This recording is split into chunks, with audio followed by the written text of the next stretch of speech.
はい、皆さん、こんにちは。今日ですね、実はIAC というですね、宇宙、世界宇宙国際会議というですね、そういう会議が実は今日から始まりまして、今週ですね、もともと今週1週間ですね、そういう国際会議、宇宙のですね、国際会議、世界で一番最大のですね、国際会議が開催される予定だったんですけども、コロナの影響で日程がですね、ぐぐっと短くなってですね、今日から開催されることになりました。それでせっかくなのでですね、開催がなんと全部オンラインになったということで、非常に参加しやすくなってます。しかも無料で誰でも参加できるので、その様子をですね、ぜひちょっとライブ配信でちょっと配信したいなというふうに思ってます。会議自体は8時、大体50分過ぎぐらいから最初のですね、オープニングセッションが始まるんですけれども、それまでですね、ちょっといろいろブースがありますので、そのあたりをちょっといろいろですね、見てみようかなというふうに思います。はい。こんな感じですね。見えてますかね。わからないけど。はい。今、IAC はですね、こういう、国際会議といっても今バーチャルになってまして、はい。見た目こういうふうにロビーになってるんですね。ロビーみたいなこういう広いところに来て、いろんな人が来て、喋ってるみたいな形で、こういうところが一つ一つがですね、クリックできるようになってまして、例えばこれ、今これ日本語になってるんですけど、例えばここに JAXA があったりとかですね、ボーイングとか、ブルーオリジンとかですね、こういう会社の、ギャラリーがあったりとか、あとライブセッションとかをクリックすると、実際の講演会の会場に行けたりとか、あとさらに展示会の会場に行けたりします。ちょっと開催まで時間があるので、ちょっといろいろ動き回ってみたいと思います。じゃあ、まず最初にインフォメーションデスクからちょっと行きたいなと思います。こんな感じです。今映ってるのかな、そうそう。よくわからないな。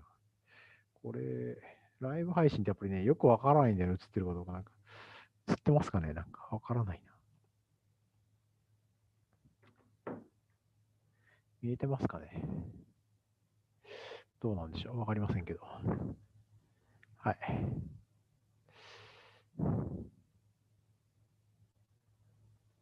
じゃあ、とりあえずどんどん行きます。はい。とりあえずまずこういうですね、受付に行くとこういうふうにですね、受付の方が立ってるんですけども、私的にはこの受付の方ですね、もっとクリックして、どういうかっこいい男だったらちょっと見てみたいなとかですね、美人の女性だったらもっとクリックして、よく近づいてみたいなとか思うんですけど、そこはできなくてですね、一応この辺りの展示物をですね、クリックをすると、より詳細なページに飛べるようになっています。今回はそのインフォメーションということで、こんなようなですね、これ IAC の概要のページになってたりします。これちょっと英語なんでちょっと飛ばします。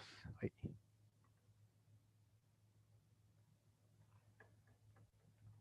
はい。こっち行こう。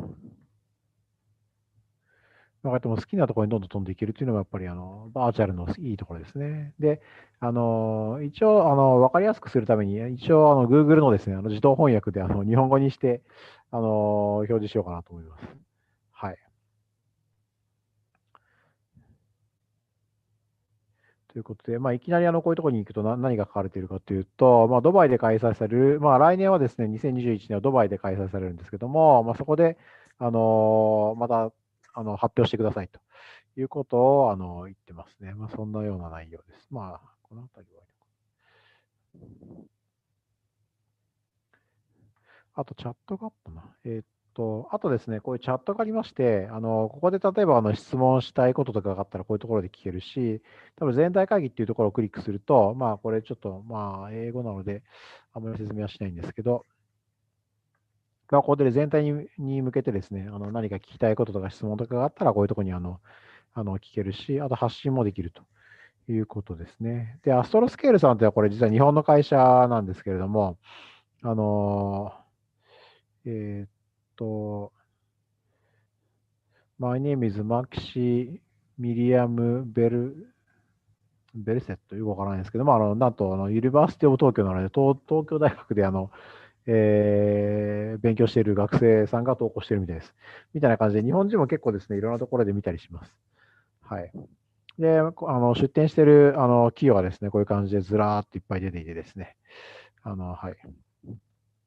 そして我らが JAXA もあります。はい。日本の JAXA もありますし。なんだ、ピコンって言ったらなんだわかんないけど。多分投稿化されるとピコンってなんか音が鳴るみたいですね。まあいいや。はい。あまりここで時間費やすとどんどん時間が過ぎちゃうので、どんどん行きます。はい。じゃあ、インフォメーションはそんな感じで、またロビーに戻ります。はい。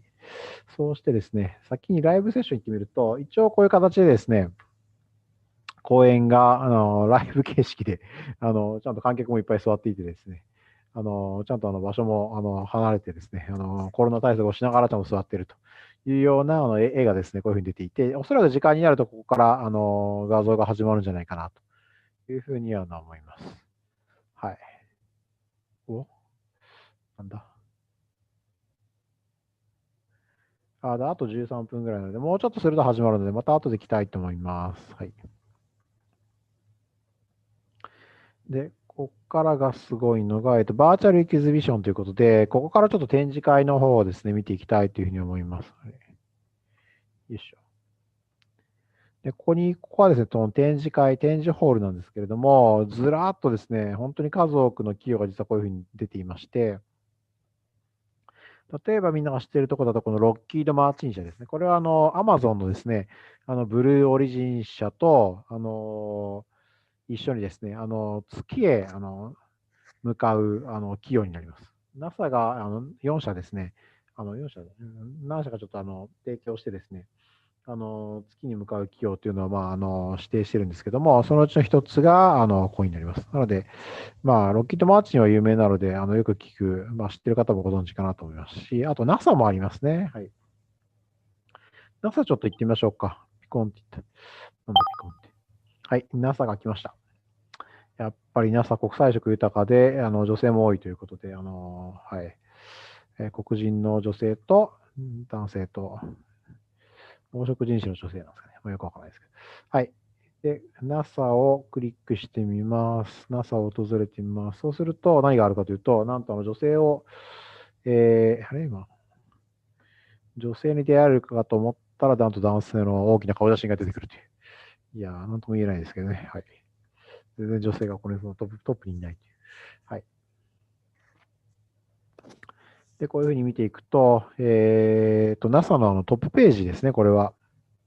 トップページに飛んできまして、NASA のイベントで何か面白いのないですかね。これちょっと見てみましょう。ちょっと英語なので、ちょっと飛ばして見ていくと、なんとここを見るとですね、NASA のページに、はい、ここです。ジ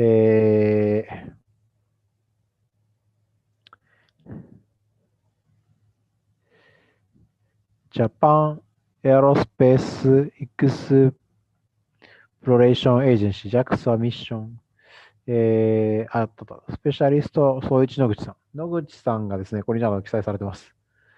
これ、ちゃんと NASA のページに野口さんがですね、ちゃんと宇宙に行くということが書かれています。このスペース X のこのミッションで宇宙に行くということがですね、しっかりと書かれています。やっぱり日本人がですね、ここに出てくるのはちょっと誇らしいですよね、やっぱり。で、ここをクリックすると、さらに詳しいですね、今回の打ち上げの詳細が出てくるということで、野口さんがですね、こういうふうに出てくるということですね。ちょっと細かいところはちょっと時間もないので、しておりますけど、やっぱりこういうのかっこいいですよね。野口さんがこういうふうに出てくるとですね、出てきて、腕を組んでて、なんかこう、プロフェッショナルみたいな感じを、出してるんですけど、かっこいいですね、やっぱり。憧れますね、やっぱり。いやただ、この野口さんもですね、10月30日、今月末にですね、宇宙に行く予定だったんですけれども、延期をするということで、来月の打ち上げになりましたね。ただ、これって結構私もですね、一言ではなくて、私も宇宙旅行が実際決まっていて、今回の場合は本当にもう直前というかですね、今月末の打ち上げが、来月に打ち上げ、延期するということなので、多分私の方もですね、私も実際宇宙に行くときにもですね、同じようなケースが多分あるんじゃないかなというふうにですね、今回ちょっとやっぱり思いました。今まで申し込んだのが2005年で、私の宇宙旅行は申し込んだのが2005年で、2008年に言われると言われていて、ずっと延期してきてるんですけど、やっぱりまだまだなかなかですね、現実味がちょっとないというかですね、まだまだ先のことなんでしょうと、宇宙に行くのだいぶ先なんでしょうみたいな、そういう雰囲気はとてもしているんですけれども、ただ実際に来年になってですね、宇宙旅行が間近になってくると、例えば日程も決まるわけじゃないですか。例えば今月末に宇宙旅行に行くよと言われて、で、実際に準備をして、例えば飛行機も予約してですね、で、それがいきなり延期するとか言われたらですね、むちゃむちゃ多分ショックだと思うんですね。なんか、飛行機も予約して、ホテルも予約をして、もう1ヶ月、で、その1ヶ月後の、フライトがちょっと延期しますよ、みたいな。1日ずれるぐらいだったらいいんですけど、これが例えば半月とかずれたりすると結構いろんなところに負担が来るので、やっぱり延期ってそれなりにね、やっぱり野口さんはこれに専念してるんでいいのかもしれないですけど、日程が決まってからですね、延期をすると、やっぱり、可能性的にはあるので、やっぱり宇宙旅行者にとってもですね、非常に大きな、あの負担になるというか、あらかじめその日程がですね、ずれることをちょっと想定してですね、やっぱり計画を立っていかないといけないんだなというのをですね、今回のその野口さんの延期を見てですね、やっぱ私も思いましたね。よく考えると、やっぱりそのスペースシャトルの打ち上げの延期ってよく延期しているので、なので私もですね、宇宙旅行に行くときに、当然多分延期する可能性はすごくあると思うんですけれども、なかなか実感としてちょっと湧いてなかったんですけど、今回野口さんの宇宙旅行が延期してですね、宇宙への打ち上げが延期して、私もそれをですね、非常に身近に感じましたということですね。なので、NASA のページを見てですね、すごい感慨深いんですね、これ。で、今、NASA のページをこういうふうに見ると、もう本当野口さん尽くしなんですよ。もう次の打ち上げは野口さんということで、このタイミングでも日本人がここに入り込めるっていうのは、これは相当すごいことですね、やっぱり。それなりにやっぱり日本が評価されているということなので、ぜひちょっと宇宙に行ってですね、また野口さんには戻ってきてほしいなと、地球に戻ってきてほしいなというふうに思いますね。はい。そうです。はい、どんどんいきます。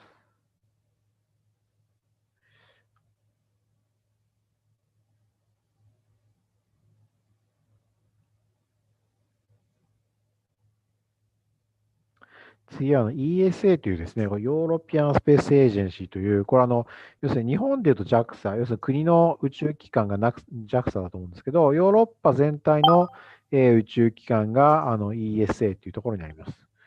これはこれで面白そうなので行ってみたいんですけどね。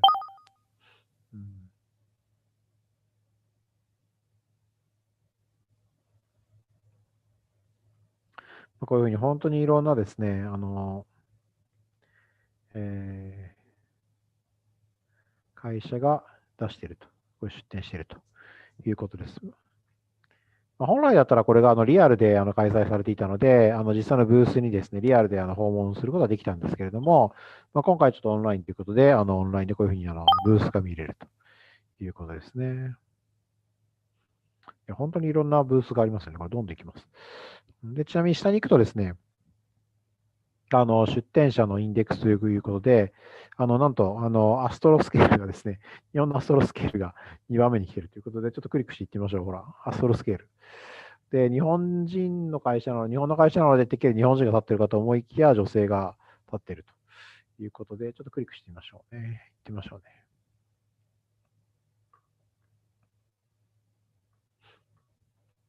はい。ここはスペースデブリ、会社で、宇宙ゴミをですね、きれいにするような会社だったりします。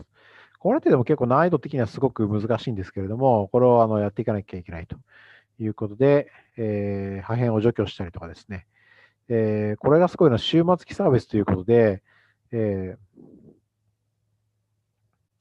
例えばその人工衛星もですね、今どんどん打ち上がってるんですけども、それが時期を終えて、人工衛星がですね、やることを終えた後にやっぱりゴミになるんですけども、それをちゃんとですね、きれいにするサービスもやってると。でさらに人工衛星をですね、寿命を短くするだけじゃなくて、短くするというか、人工衛星が使い終わったらそれを片付けるだけじゃなくて、寿命を延長するですね、そういうサービスもなんとやってるということで、あの、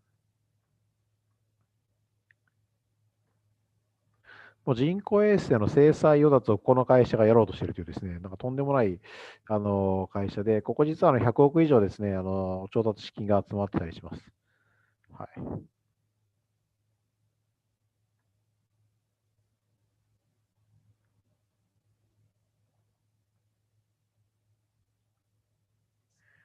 いうことですね。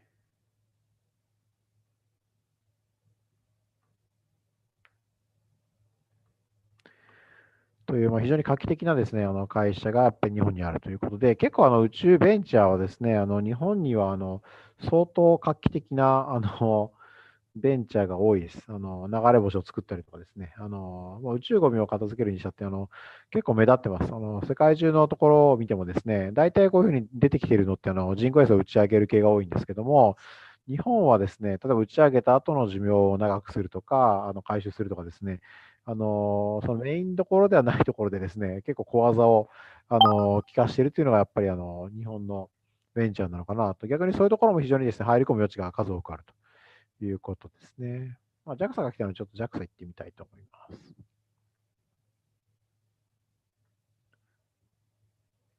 はい。ジャパニーズにした方がいいな。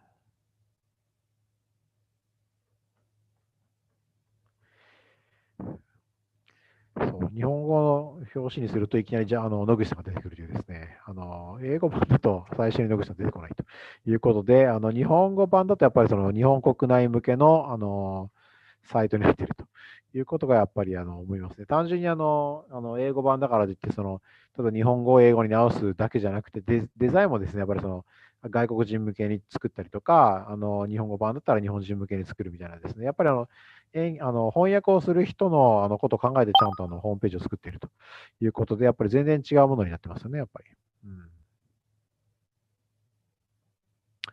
り。いうことですね。面白いな。やばい、どんどん見れてしまいます。という形で、これまだまだ本当に見るところはいっぱいあるんですけれど、ちょっとこれ、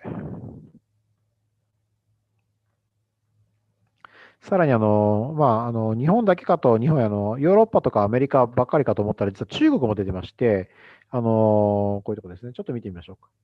はい、出ました。なんと中国なのに、立ってる方がですね、欧米人っぽいと。そして、ここをクリックするとですね、なんと、リンクが飛ばないということで、出展はしてちゃんと存在感は出してるんですけど、あの、中身はまだわからないと。出せないのかもしれないですけどね、結構中国の情報って出てこないので、あんまり出してこないのが作戦なのかもしれないですけど。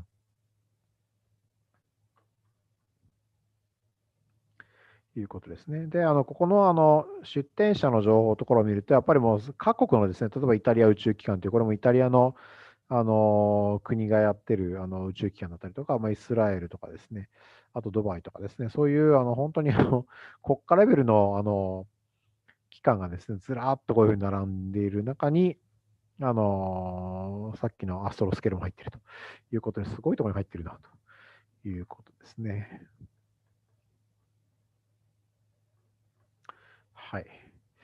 さあ、48分になってきました。で実はここからもですね、先ほどの展示会場の方に、会場の方に行けます。はい。あと58秒で始まる。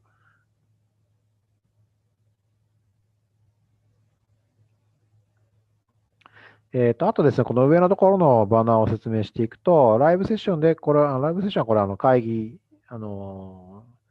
というかミーティングに出れると。で、バーチャルコンファレンスバッグっていうのは、これは結構毎年ですね、宇宙会議に行くと分厚いですね、書類をもらえるんですね。書類というか、いろんな人が書いたですね、ドキュメントがもらえるんですよ。で、どこの企業が出て出展しているとかですね、その出展している企業の情報とかが、そういうのがまとまったですね、むっちゃくちゃ分厚いですね、そういう、本がもらえるんですね。で、あとどういう展示会をやっているかとかですね、どういう発表をしているかとか、そういうのを全部書いてあると。それ見ると本当圧巻なんです。こんなにでっかい会議がここに全部集まってるのかっていうのをですね、本当に感じるようなそういう内容になってるんですけど、そういうドキュメントがここからダウンロードできると。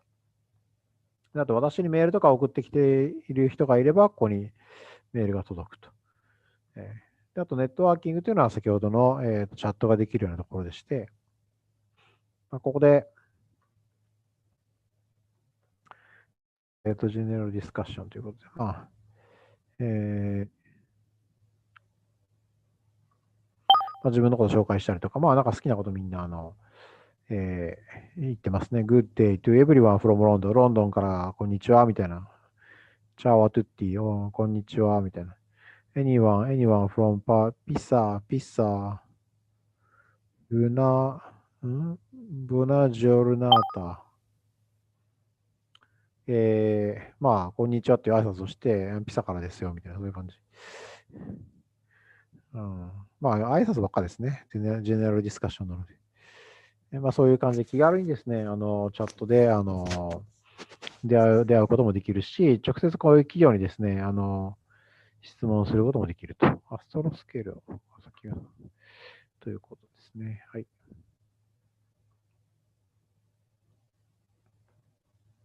ということで、ライブセッションはどうなったんだ？始まるのか？ジョインというボタンが出たので、ここに入るとジョインできるっていうことなんですかね、これは。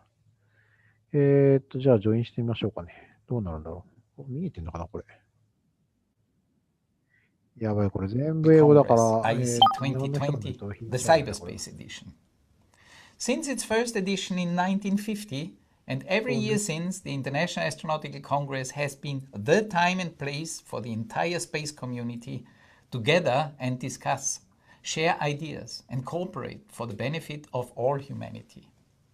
The past 70 years of IEC have been an incredible journey.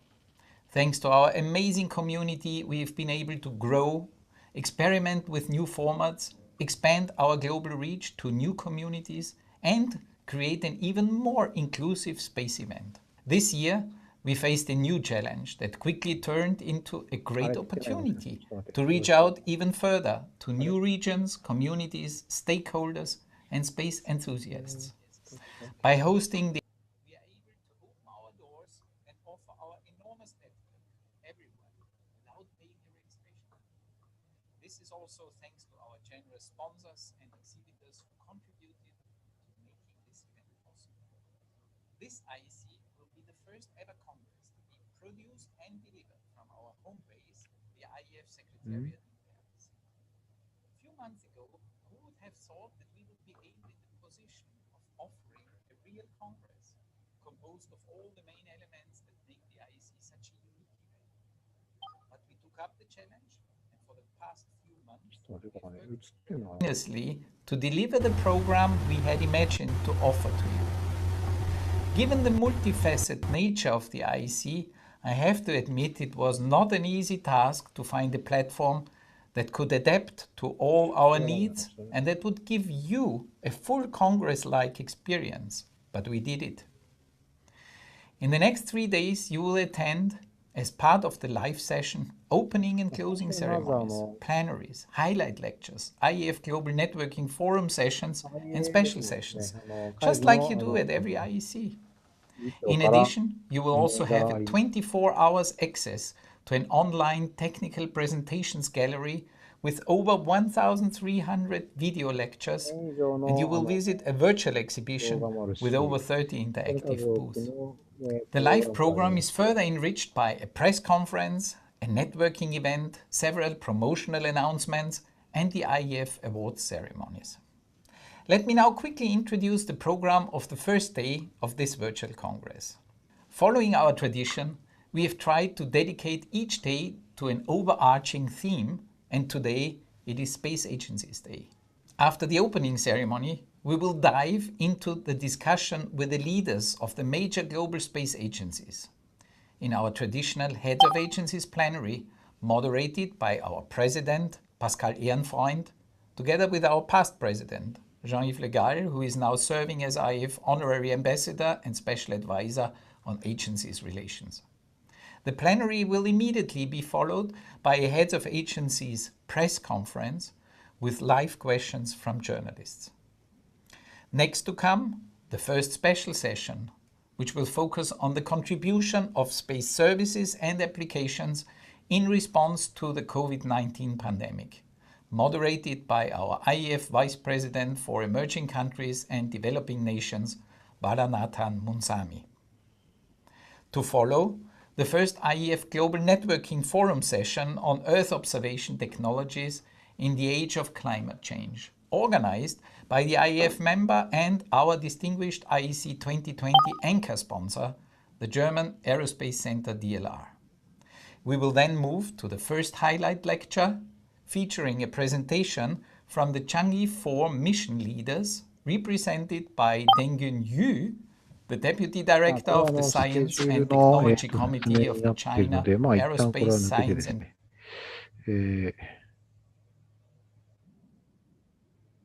simultaneously on the IEC platform. 一応参加の仕方が分かったので、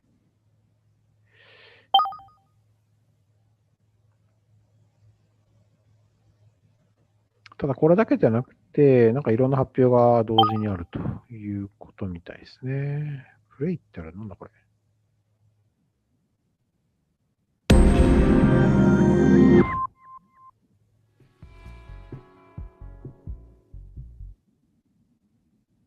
Connections is something very important. For me, connection is connection between people, but also connection between different topics. So if we look to what space is doing, we are working for the society at large. At the same time, we are working for the economy and also for the environment, being the environment on the surface of the Earth or be it the environment in space. So connecting is really something very important. And what does connecting mean? Connecting means also cooperation. It's clear that competition is a driver. Through competition, you can do things faster, better than before. But with cooperation, you can do things you cannot do alone. So therefore, cooperation is an enabler. And the ill people forward the coronavirus. まあちょっとオンライン中なんで、なんか、長いね。これを見てみようか。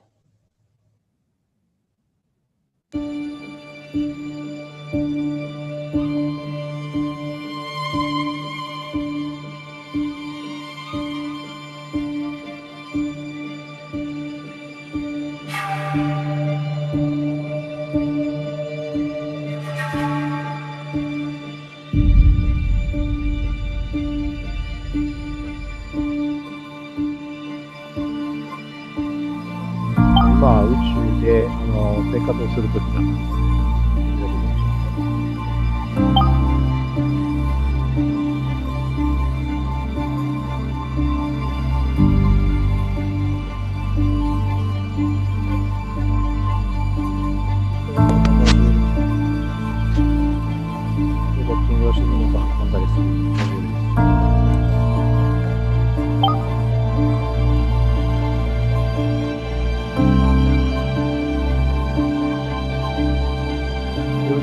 乗り物が来て、そして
やっぱり最後にですね、名前が出てたら、ブルーオリジンだという、これちょっと最後に、最後、ブルーオリジンっていうで、最後、月のバックで終わるというですね。やっぱブルーオリジンの存在がちょっと半端ないんですけど、なんかロッキード・マーティンのプロモーション発表なんですけど、最後はブルーオリジンで終わるという。いや、ちょっと面白いですけどね。まあ、これ、プロモーション動画を見てみましょうか。面白いですよね、これでも。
はい。ということで面白いですね。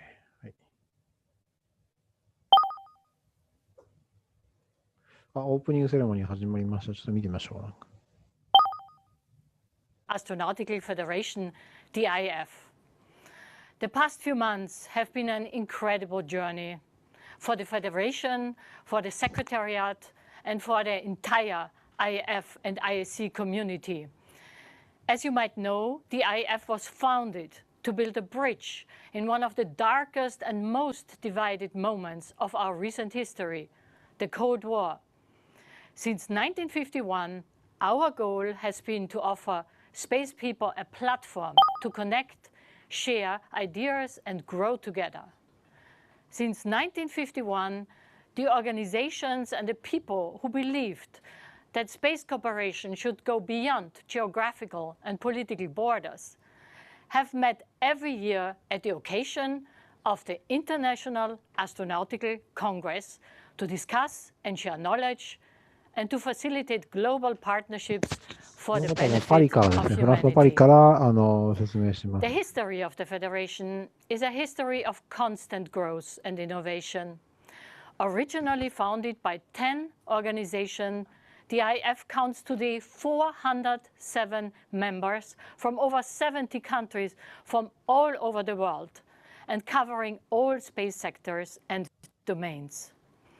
While we are extremely proud of our rich history, we also look to the future as we constantly expand our reach to include also developing and emerging space nations, new communities, and most importantly, the next generation of space engineers, scientists, and policymakers. 2020 has been undoubtedly a challenging year for all of us. However, under these special circumstances, the Federation has seized the unique opportunity to reach out even further, engaging with anyone who wants to be part of our space community. This unprecedented situation called for an unprecedented Congress. And despite the physical distance, the IAF Bureau, our fantastic volunteers, our IAF members, and the IAF Secretariat worked strenuously to create an event that could reach everyone, everywhere. I'm now delighted to present to all of you the first ever fully virtual International Astronautical Federations Congress, the IAC 2020, the Cyberspace Edition. A few months ago, it was hard to imagine that we would be able to offer virtually a Congress that would encompass all the elements that make the IAC the place for all space people to come together. But thanks to all of you, we did it. Over the next 3 days, you will attend several live sessions, including plenaries, highlight lectures, IF global networking forums, and special sessions like you do at every IAC. But the virtual experience doesn't stop there. Thanks to the amazing response from our community, we created a technical presentation gallery, which includes more than 1,300 video lectures and a virtual exhibition with more than 30 booths, accessible 24 hours a day. I'm particularly happy that we can offer such an outstanding and rich program free of charge to all participants worldwide. Already now, a record number of more than 10,000 people have registered to attend the IAC 2020. I want to acknowledge that none of this would have been possible without the generous support of our sponsors and exhibitors. Once again, thanks to all of you. Please enjoy now a nice video about the IF. 非常に分かりやすい英語でしたね。フランス人の喋る英語で結構分かりづらかったりするんですけど、大体発音がすごい分かりづらいんですね。独特の発音するので、ただ今の女の人は、非常に英語は聞きやすかったです。ただ今ここに書いてるように400メンバー、400以上の組織と70以上のですね、国が一挙に集うのがこの IAC ですね。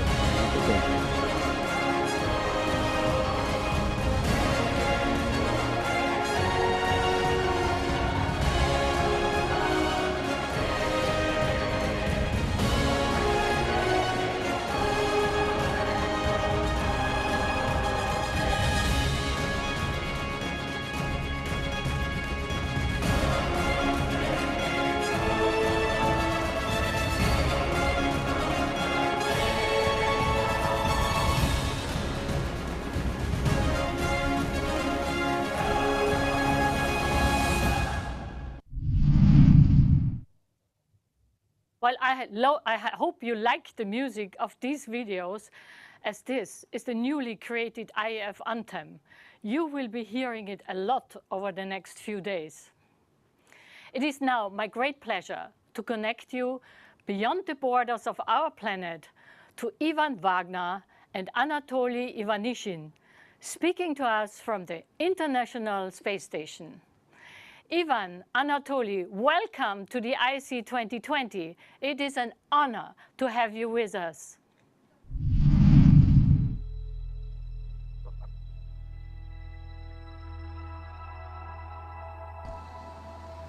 Уважаемый президент Международной астронавтической федерации, уважаемые участники Конгресса, с борта Международной космической станции поздравляем вас с открытием 71-го Международного астронавтического конгресса. Впервые за 70 лет в этом году из-за эпидемиологической ситуации астронавтический конгресс проходит в формате онлайн-конференции. Уверены, что проведение такого важного мероприятия сейчас особенно необходимо. Оно создаст благоприятные условия для развития сотрудничества между участниками космической деятельности. С момента запуска в ноябре 1998 года Международная космическая станция является одним из величайших примеров международного сотрудничества.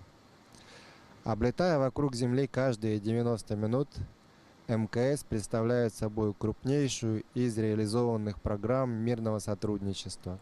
И, как учит нас МКС, работая вместе, можно достичь больших успехов. Желаем всем участникам Конгресса результативной работы и укрепления деловых контактов.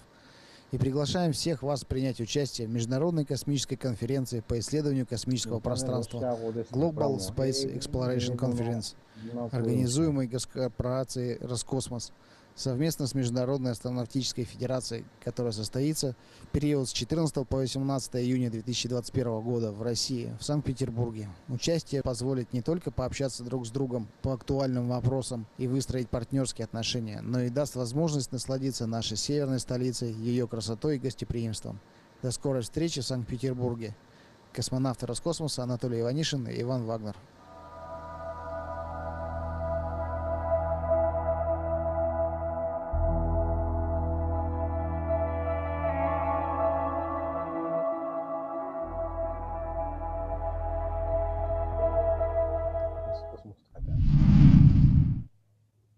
Dear Ivan and Anatoly, thank you so much for your message.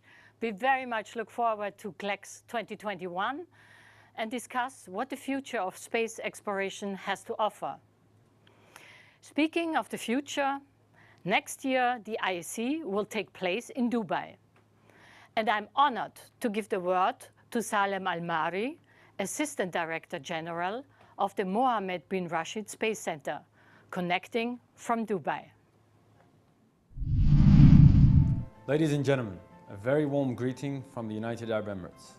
I would like to begin by expressing my deepest gratitude to the International Astronautical Federation for organizing this year's IAC Cyberspace Edition.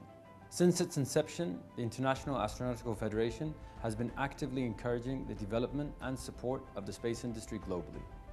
Global cooperation is an integral component of a thriving industry, working towards the betterment of mankind, and the IAC has been the ideal platform for this objective. As the UAE gears up to host the 72nd International Astronautical Congress next year, we take great pride in hosting this event. Hosting the IAC is a key step in the development of our national space program. By establishing alliances and building bridges of knowledge with leading international space organizations and agencies to forge a brighter future together. The UAE's vision and strategy for its space sector is aimed at strengthening its position as a leader in space exploration and promoting international cooperation through multiple ambitious programs. From the recently launched Emirates Mars mission HOPE probe, the first Arab interplanetary mission to Mars, to the announcement of the Emirates lunar mission, a rover named Rashid, after the architect of modern Dubai, which will explore the moon by 2024. Through the UAE astronaut program and our global strategic partnership with leaders in this field, we have a plan to train and maintain Emirati astronauts to participate actively in future human spaceflight exploration. Looking forward to the future, we are expanding our framework to create a space ecosystem that supports ambitious projects in the country. Therefore, our strategy also involves building a qualified and experienced national team who will inspire future generations and raise the bar of our ambitions. I would like to take this opportunity to welcome you to this one-of-a-kind 71st IAC Cyberspace Edition. I'm personally very happy to participate in this year's event after a very challenging year. We also look forward to welcome you all for the 72nd edition of the International Astronautical Congress to be held here in Dubai in 2021. Next year's edition will act as a catalyst for more nations from the region to join the International Astronautical Federation, as well as engage with international partners in hopefully a post-COVID-19 world. Join us as we create history in Dubai. Looking forward to welcoming you all here. Thank you very much.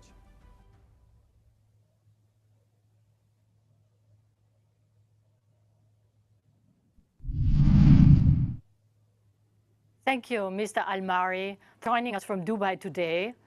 We are delighted to meet you in your beautiful city next year. Speaking of another beautiful city, I would now like to hand over to Madame Hidalgo, Mayor of Paris, host city of the IAC 2022. Madame la Présidente, cher Pascal Ehrenfreund, Mesdames et Messieurs les chefs d'agences spatiales, Mesdames et Messieurs, merci de m'avoir invité à ouvrir ce 71e congrès international d'astronautique avec vous. Ce rassemblement spatial est le plus important au monde. Compte tenu d'ailleurs du contexte sanitaire exceptionnel, cette rencontre est pour la première fois depuis sa création entièrement virtuelle. Je me réjouis que vous ayez maintenu l'organisation de cet événement qui doit rester, quoi qu'il arrive, un moment fort et fédérateur pour tous les acteurs de l'espace. Ces derniers mois ont été pour la France, pour l'Europe, pour le reste du monde particulièrement éprouvants. Et face à l'incertitude, tous les pays ont été soumis à des tensions sans précédent. Mais collectivement, nous avons prouvé notre résistance et notre résilience. Cette crise nous a montré à quel point la coopération mondiale reste essentielle, fondamentale, pour progresser ensemble. L'exploration et la compréhension de l'espace, avec les innombrables avancées qu'elles ont pour notre société tout entière, font partie de ces quêtes qui nous rassemblent. La conquête spatiale est la preuve vivante qu'ensemble, nous pouvons atteindre des objectifs qui nous semblaient auparavant irréalisables. La France a toujours été à la pointe de l'excellence spatiale, tant en Europe que dans le monde entier. Vous pouvez donc compter sur Paris pour rester dans la course. Je suis très heureuse que Paris ait été choisi pour accueillir le 73e Congrès international d'astronautique qui aura lieu en 2022. Avant de terminer, j'aimerais remercier à titre personnel le président du Centre national d'études spatiales, Jean-Yves Le Gall, et l'ensemble de ses collaborateurs pour leur engagement, leur dévouement sans faille à faire de l'IAC 2022 un événement exceptionnel. En attendant de vous accueillir à Paris en 2022, je vous souhaite une excellente édition virtuelle, des échanges passionnants sur l'espace qui ne cessera jamais de nous fasciner.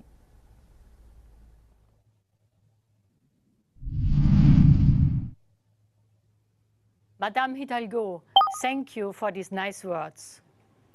Looking even further in the future, let us connect with the host city for the IAC 2023, Baku in Azerbaijan. I'm honored to give the floor to His Excellency Ilham Aliyev, the President of Azerbaijan. Dear ladies and gentlemen, I sincerely greet you from Baku, the capital of Azerbaijan. Azerbaijan will be hosting the International Astronautical Congress in 2023. First of all, I'd like to express gratitude to the members of International Astronautical Federation, its bureau and its committees for support of our candidacy. Azerbaijan hosted once International Astronautical Congress in 1973. So it will be symbolic that after 50 years, in 2023, we will host the second Congress in our capital. But at that time, Azerbaijan was not independent. Azerbaijan was part of the Soviet Union was one of the 15 republics of the Soviet Union. And the selection in 1973 of Azerbaijan as a host for the Congress demonstrated the high intellectual and technical potential of our people and Azerbaijan. In 3 years' time, we will see you in Baku. It will be very symbolic that after 50 years, the Congress will come back to our city, but now to the capital of independent Azerbaijan. During the times of independence, Azerbaijan achieved tremendous progress. Our country is one of the countries which is active on the international arena.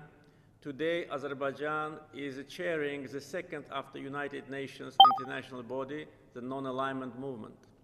Our economic performance is reflected in statistics. During the last 70 years, our GDP tripled. Level of poverty dropped from almost 50% to 5%. Our foreign debt is something around 20% of our GDP, and our reserves 6 times exceed the foreign debt. Now, our natural resources serve the cause of development, and transformation of natural resources into human capital is one of our main priorities. Azerbaijan today is a member of the Space Club, and with 3 satellites, Azerbaijan is planning to continue its activity in this direction. And I'm sure that the Congress to be held in our capital in 2023 will give additional impetus to the development of space industry in our country. I wish you all the best and see you in Baku in 2023. Thank you. Mr. President, thank you so much for these inspiring words, and we are looking forward to come to Baku in 2023. We now come to another milestone of every IAC opening ceremony: the announcement of the winner of IAF's most prestigious award, the IAF World Space Award. I would like to give the floor to Dr. Sejire Kibe, IAF President for Honors and Awards, to lead the ceremony. Dr. Kibe, I am so happy to see you. Please join us. The floor is yours.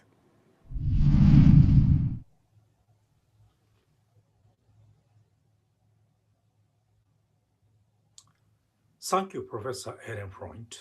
It is my great pleasure to introduce the IAF World Space Award with the following video.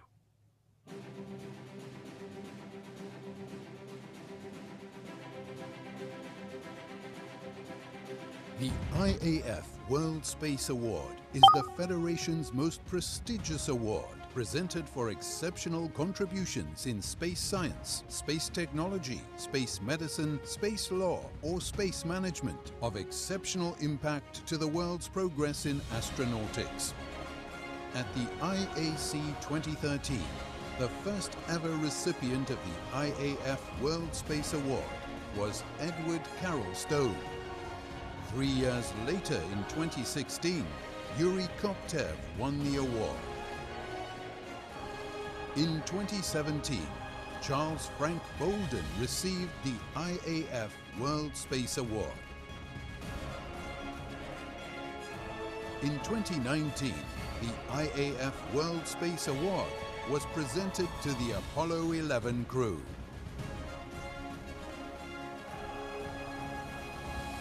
The IAF is pleased to recognize such outstanding personalities.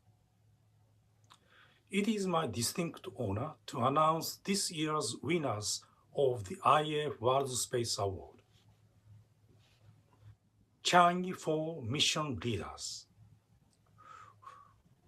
Wu Weiren, Designer-in-Chief of China's Lunar Exploration Program; Yu Dengyun, Deputy Designer-in-Chief of China's Lunar Exploration Program; and Sun Zhenzhou, Designer-in-Chief of Probe System of Changi 4 Program. Congratulations to all of the winners.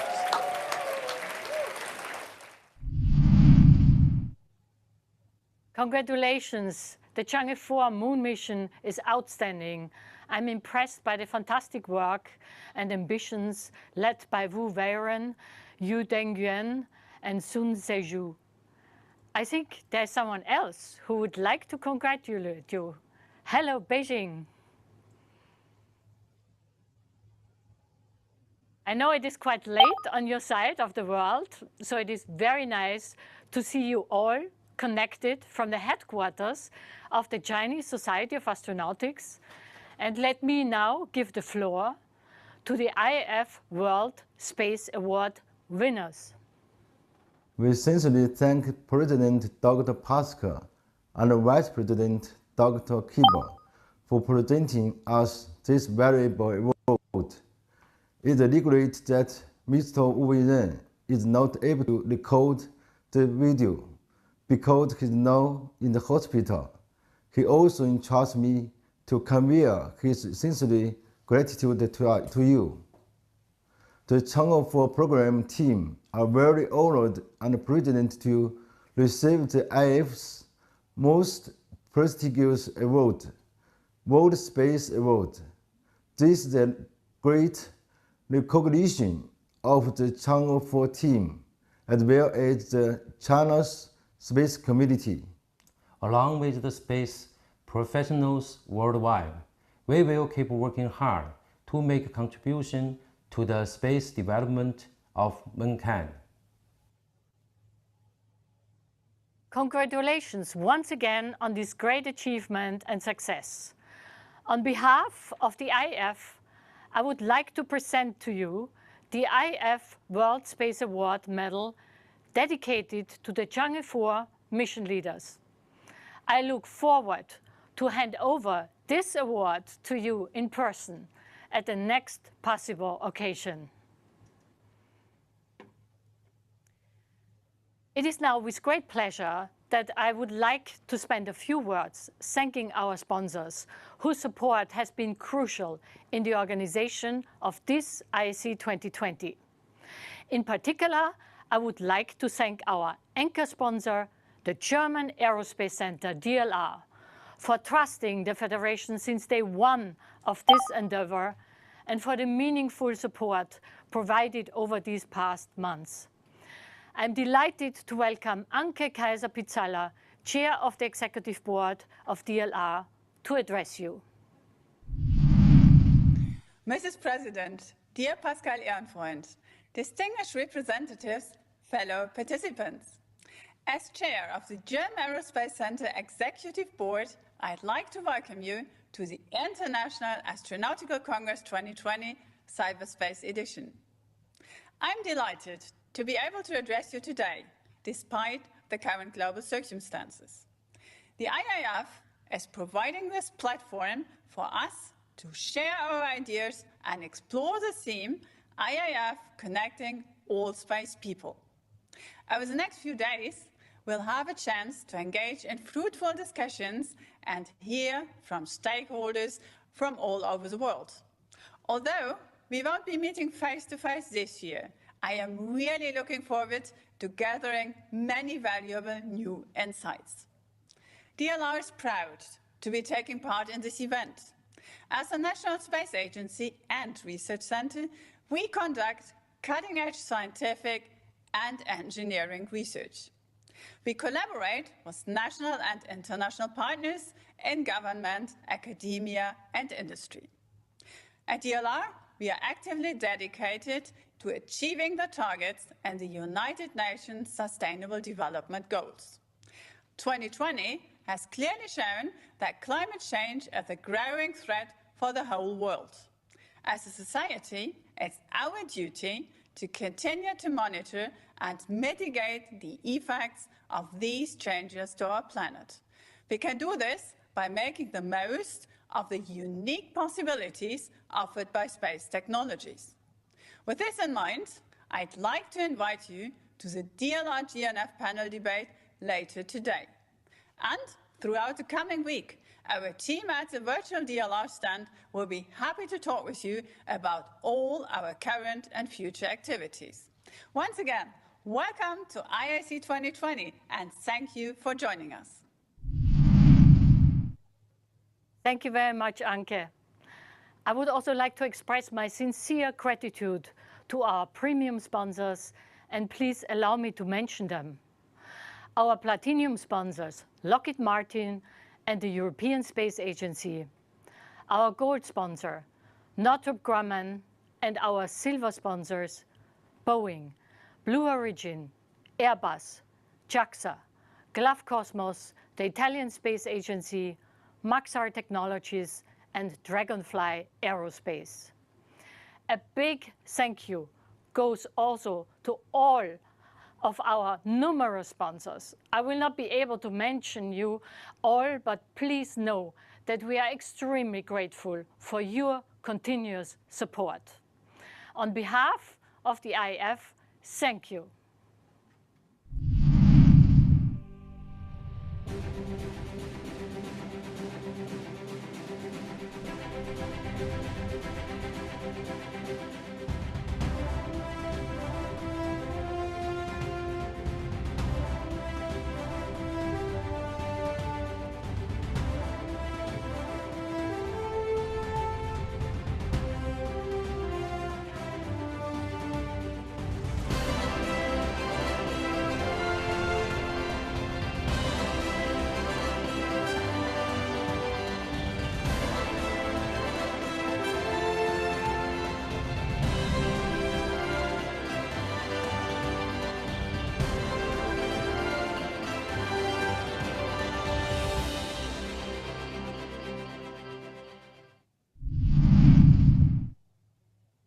Next up, I'm incredibly proud to announce the official launch of the latest IAF initiative, the IAF Digital Library, the world's largest online repository with over 50,000 digital papers from 70 years of space achievements since the first IAC in 1950. Making space knowledge accessible for everyone has been the primary goal of the IAF Digital Library since its inceptions.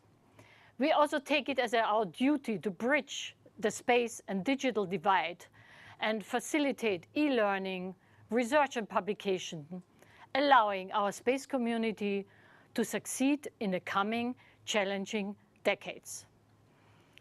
The IAF Digital Library aims to be a destination where knowledge goes beyond economic and geographic barriers to reach everyone as an infinite source of information, innovation, and inspiration for the benefit of humanity.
The IAF Digital Library has been at the heart of the IAF for many years, and I'm sure everyone will profit from it. We are now coming to the end of our opening ceremony, and I would like to ask my colleagues from the IAF Bureau and our IAC partners to help me to open the 71st International Astronautical Congress.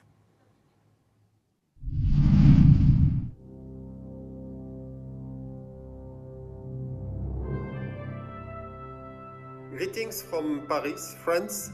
This is a place for all space people to come together. Greetings from the South African National Space Agency in Hartjebiestrook. Greetings from Rome, Italy. You all have the unique opportunity to be part of this world's premier space gathering. Greeting from Abu Dhabi, United Arab Emirates. This is the place for all space people to come together. Greetings from Tel Aviv. This IAC allows the IAF community to globally communicate. Greetings from the Space Coast of Florida in the USA. This is the place where all space people come together. Greetings from Tokyo, Japan. We are united in the name of space. Warmest greetings to you on behalf of Roscosmos and the International Astronautical Federation. We'll stay connected together, communicating together, exchanging views, fostering new ties, and bringing up new ideas of space activities for the benefit of the humanity. This IAC reminds us of the gift of belonging to the IAF. We are united in the name of space. As a member of the IAF Bureau, I am able to see firsthand how the IAF has created an amazing virtual program. Have a wonderful 3 days.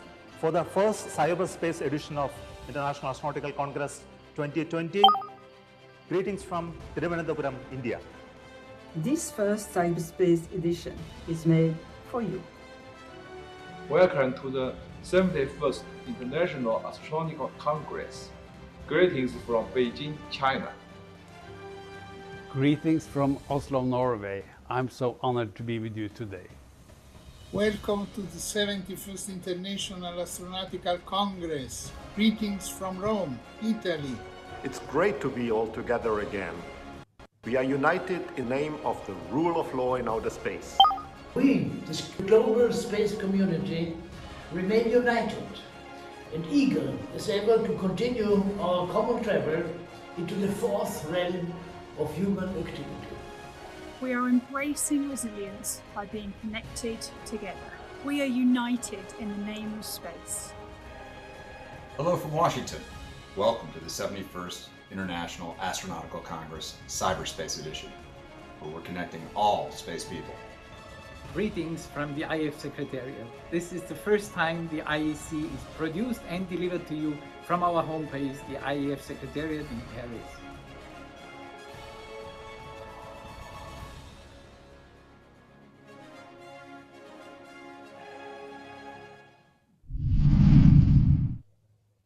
Now it's the moment. I join our colleagues and partners in welcoming you to the Congress and declare the IAC 2020 officially open.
esteemed colleagues and friends from all over the world, welcome to the first live plenary event of the 71st International Astronautical Congress, the Cyberspace Edition.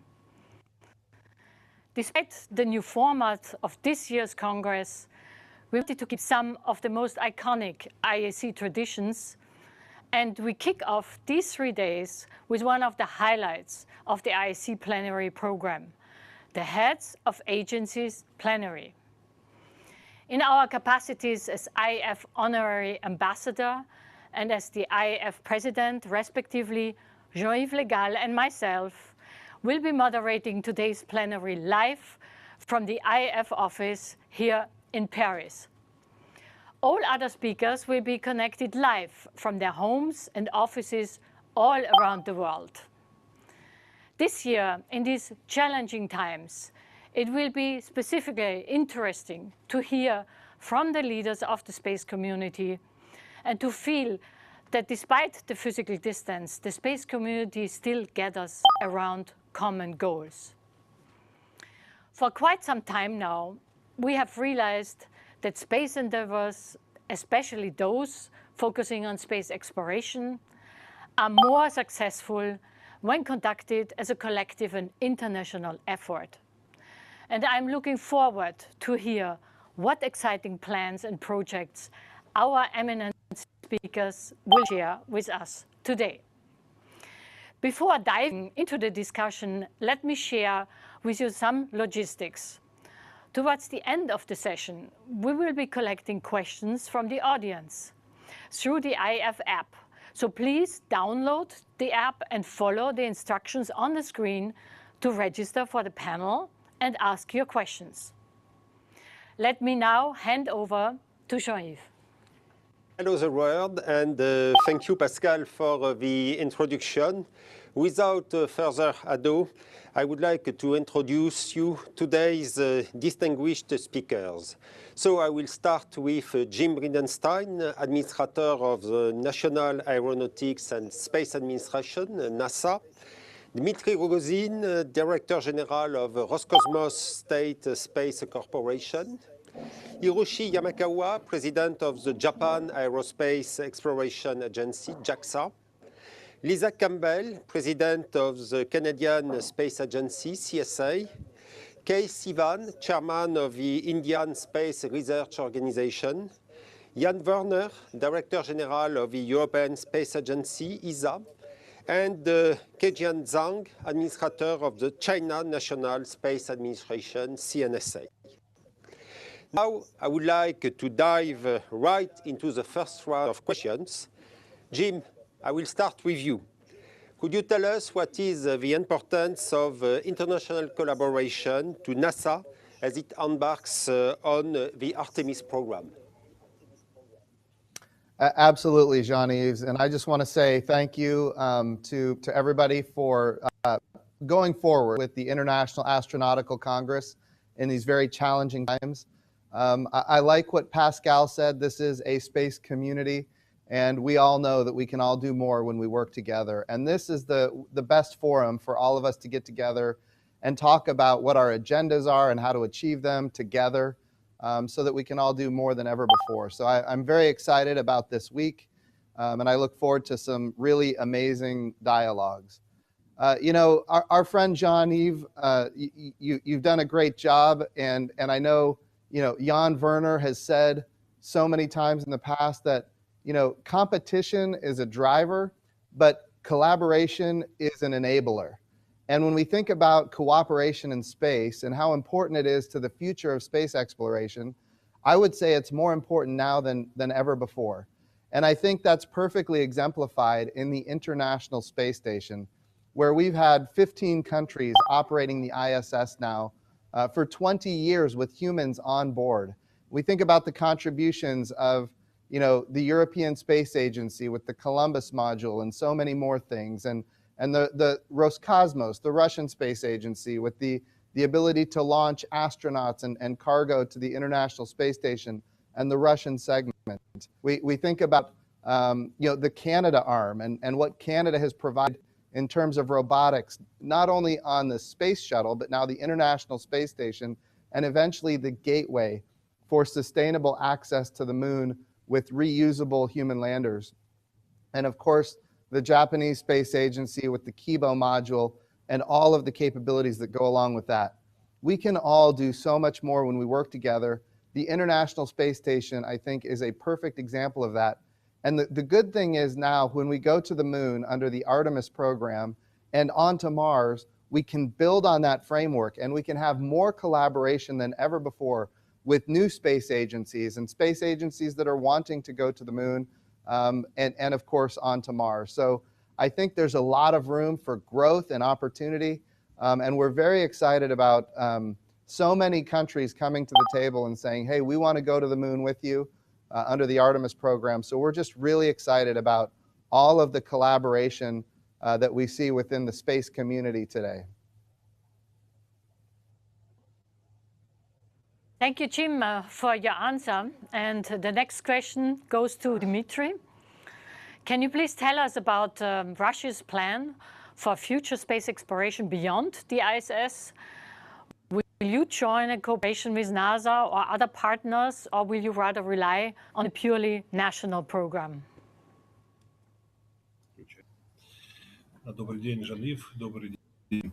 Genevieve and Pascal, I'm delighted to see you. We are maintaining business and friendly relations with Jim Brandenstein, other heads of space from our partnership countries. As regards the International Space Station, we and our partners are discussing an option to extend its lifetime to 2028 or even 2030. There are different ways and scenarios to develop the ISS project. I'm ready to consider any proposal from our partners and make a decision together. Roscosmos is determined to maintain accommodation of Russian cosmonauts at the low Earth orbit, no matter which decision is finally taken regarding the ISS. In April 2021, Russia launched the Nauka, or Science, multi-purpose laboratory module to the ISS, a move that will dramatically expand capability of the Russian segment of ISS in terms of running scientific experiments in areas like biotech, microelectronics, optical electronics, lasers, and other applications. ERA manipulator that is installed at the Nauka module is designed to capture objects outside the spacecraft and then with high precision. 6 months after the multi-purpose laboratory module is launched, a multi-docking hub will be integrated into the Russian segment of the ISS. It has 5 points for docking spacecraft or other. The International Space Station is a truly international project, and decisions within its framework should not be taken unilaterally. This is a good opportunity to mention the Lunar Gateway project. Our American partners are actively promoting it, and in our view, Lunar Gateway in its current form is too US-centric, so to speak. Russia is likely to refrain from participating in it on a large scale. This being said, we are interested in making sure that the design of the docking module will enable the Orel spacecraft to dock to the Lunar Gateway. We are working on a prospective space transportation system, Orel spacecraft. It is designed for future national manned missions and, should need arise, also be used to the benefit of our partners as a backup option to launch astronauts into space or bring them back from the orbit. In the light of this purpose, harmonization of standards and standardization of interface manned spacecraft becomes a truly important matter. And the same relates to extension research data obtained during the operation of the Moon. Roscosmos will continue working with its international partners in all these areas. And I would like to mention especially open and friendly relations with China and China National Space Administration and its head, Mr. John Keitsan. And we believe that there is more to come in these relations. Tomorrow I'm flying to Baikonur because on Wednesday morning we have scheduled the launch of a manned mission. The crew would include Sergei Ryzhikov, Sergei Kudzverchkov, and Kathleen Rubens, a NASA astronaut. So regardless of the pandemic outbreak, we're moving on with implementing our plans. Спасибо большое, Dimitri. And I would like now to address the next question to Hiroshi. What is the motivation of Japan and JAXA of the International Space Station and space exploration? Thank you very much, Genevieve and Pascal. It's a great pleasure and honor to be part of this IAC Cyberspace Edition. Well, in October last year, the government of Japan decided to take part in the International Space Exploration Program to extend the sustainable presence of human beings beyond LEO to the vicinity of the Moon and beyond. Since then, the government of Japan is having discussions with various countries, including the United States. And based on the government of Japan's basic plan for space policy and its implementation schedule that was revised in June this year, JAXA has been coordinating with overseas and domestic agencies to implement specific initiatives. Specifically, in terms of our participation in the Artemis program, we will utilize Japan's expertise in manned and unmanned space technologies accumulated through experiences with the ISS and other scientific explorations. And we are moving forward with technical considerations for missions such as providing the gateway with habitation functions, contributing through resupply missions and sustainable exploration on the lunar surface. For the cargo resupply, we are assuming the use of the heritage of the HTV space vehicle, which retired from its mission to resupply the ISS with the HTV-9 this year. The HTV was the first to utilize Japan's unique rendezvous docking technology and contributed to the overall stability of the ISS by completing its mission without a single failure for 10 years. The next step to the Moon for JAXA is to launch the smart lunar lander called SLIM in 2022 with the goal of acquiring pinpoint landing capability on the lunar surface. Also, in cooperation with ISRO, JAXA is continuing its investigation into the Lunar Polar Exploration Mission LUPEX, to be followed by the development of manned pressurized rover, which is expected to contribute to full-scale lunar exploration. Regarding Mars, we are planning the Martian Moon Exploration Program called MMX, which is scheduled to be launched in 2024. The MMX will inherit the unique sample return technology of the Hayabusa 2 mission.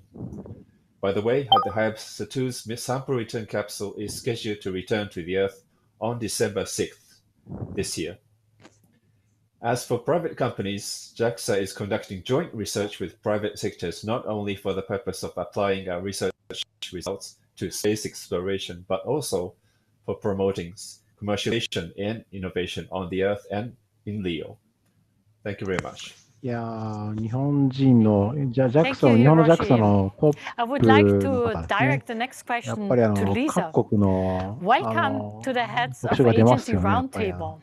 ロシア人とか、フランス人はみんな自分たちの国で喋ってるんですけど、日本は日本語で喋る。やっぱ英語なんですよ。自国の言葉で喋ってるのは日本ぐらいじゃないですかね。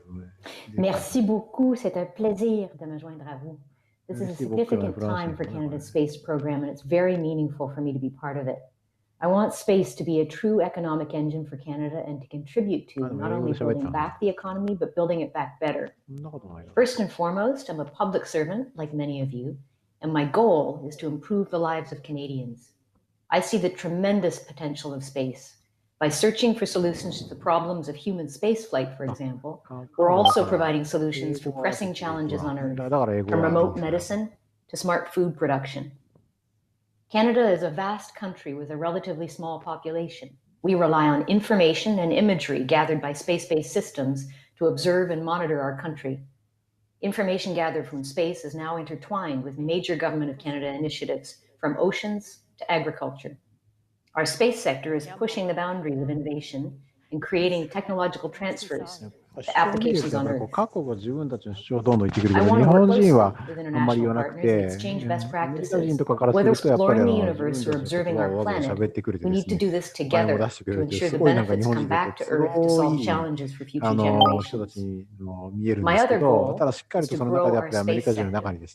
Now more than ever, it's important that we as space agencies work to support our space sectors. In return, they'll contribute to our country's economic recoveries.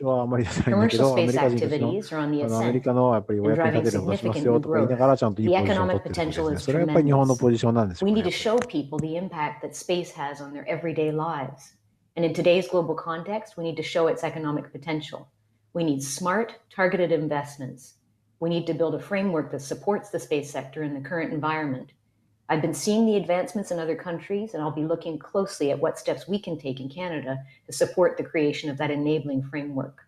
Overall, my hope is for all of you to see more of what Canada can bring to the table. Thank you. Merci. Merci beaucoup, Lisa. As you could see, I also speak French. And I would like now to give the floor to my friend in India, Dr. Sivan. Dr. Sivan, how is ISRO getting engaged with partner agencies in advancing space technology? Dear IAF President Dr. Pascal, my dear friend Dr. Legal, and fellow space agency chiefs, I am extremely happy to participate in this cyber edition of IAC. Coming to the question, international cooperation always has been the hallmark of Indian space program, both in terms of learning from others and also helping the others to benefit from the space. So far, India has signed 250 cooperative documents with 59 countries on space cooperation. The cooperative activities under these agreements are a mix of activities. It includes activities for advancing space technology by partnering with the spacefaring countries and at the same time helping the space aspiring countries to develop their own capabilities in space. I would like to mention a few ongoing collaborative projects just for giving a glimpse of its breadth and depth. We are pursuing a strong cooperation with Russia on human space flight. We have already identified the astronaut candidates for Gaganyaan, and they are now undergoing the training in Russia. Internal testing of the crew module and crew escape system and developing countries the components for life support system are some of the other areas of our cooperation with Russia. Our cooperation with NASA is multifaceted. We are jointly building NASA-ISRO Synthetic Aperture Radar, NISR, which is a landmark in India-USA partnership. In addition, we have many joint experiments in the science area. ISRO and NASA are also exploring cooperation in human spaceflight, planetary exploration, and heliophysics. In addition to NASA, ISRO is pursuing cooperation with USGS and NOAA on sharing of satellite data. France has been a strong partner of India in the field of space. After realizing two joint satellites, Megatraffic and SARAL, ISRO and KNES are working for realizing third mission named Trishna. A lot of other areas like space transportation, human space flight, geodesy, and professional exchange are progressing very well. ISRO is partnering with JAXA to build a joint lunar polar exploration mission and working with the DLR on many technology elements like robotic, and artificial intelligence. ISRO and ESA are working for using each other's deep space network antenna for supporting their missions. ISRO is also working with Israel Space Agency on electric propulsion system. On the other side, India is committed to support space aspiring nations in capacity building. Last year, we offered 2 months hands-on training on nano satellite building for 60 officials from 33 countries. The South Asia satellite was dedicated to neighboring countries, is another example of sharing space benefits. ISRO will continue to attach highest importance for international cooperation. Thank you. Thank you, Dr. Sivan. The next question goes to my fellow European, Jan. So under your leadership, ESA has had a very successful ministerial conference at the end of 2019. So we, of course, want to know what are the next new endeavors which are actually conducted at ESA. Thank you very much, Pascal. Good morning, good afternoon, good evening to all of you. All were saying that they are happy to meet today. I must say I'm very sorry, because for me it is my very last IAC, because I will leave this position next year. Anyhow, as Jim was saying, competition is a driver and cooperation is an enabler. And in this function of enabling, we had our ministerial at the end of last year under 3 main destinations. This is not society, economy, and environment. As we got something like 14.5 billion euros subscribed for our work, it's now time to implement. So we are implementing on all our different pillars, as we call them. In exploration, we are looking to low Earth orbit, ISS, Moon, the Gateway was mentioned, and Mars sample return, and also ExoMars. In science, we are having Bepi Colombo on our way together with JAXA to go to Mercury, but we are also already preparing the next big mission. So for instance, gravity wave measurement with LISA. And in the field of space safety and security, we are preparing for space debris removal mission and also using artificial intelligence to avoid future collisions of spacecraft.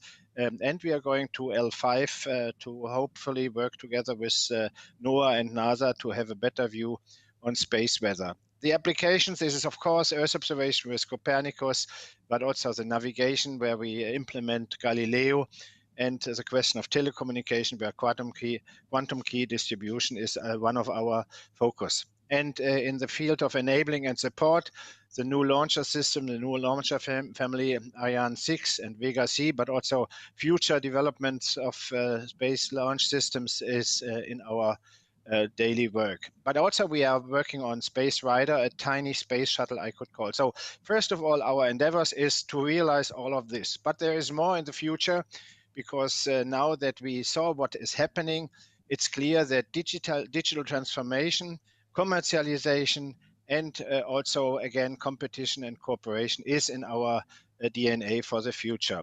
We are looking for the future, but I have to say the future in ESA will be decided by my successor. In 2022, there will be the next ministerial, and he or she has to propose to the ministers what to do after what was planned so far. So therefore, we are preparing it right now with inspiring missions. Mars sample return was mentioned.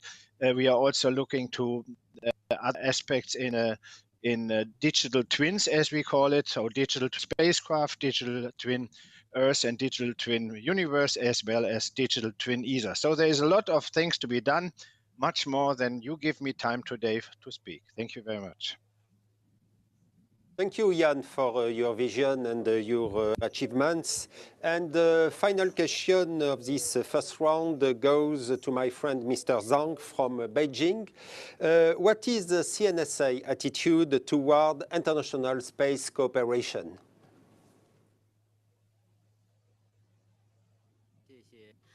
This is the simultaneous interpretation. Thank you.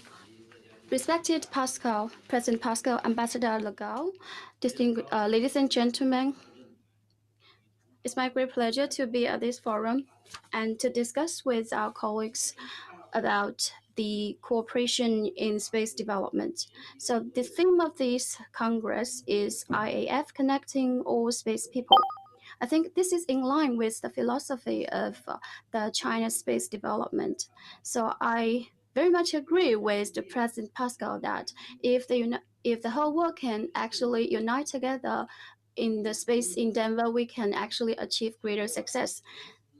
So China has actually cooperated with Russia, ESA, France, Italy, Brazil, and other countries and organizations to use the space technology to tackle climate change, major natural disasters, and environmental protection, as well as other global issues. And we have also been cooperating in conducting space scientific research and in order to explore the secrets of the universe. And I also invite my colleagues to think about how to make our world a better place. How the space technology can actually contribute to the harmonious world.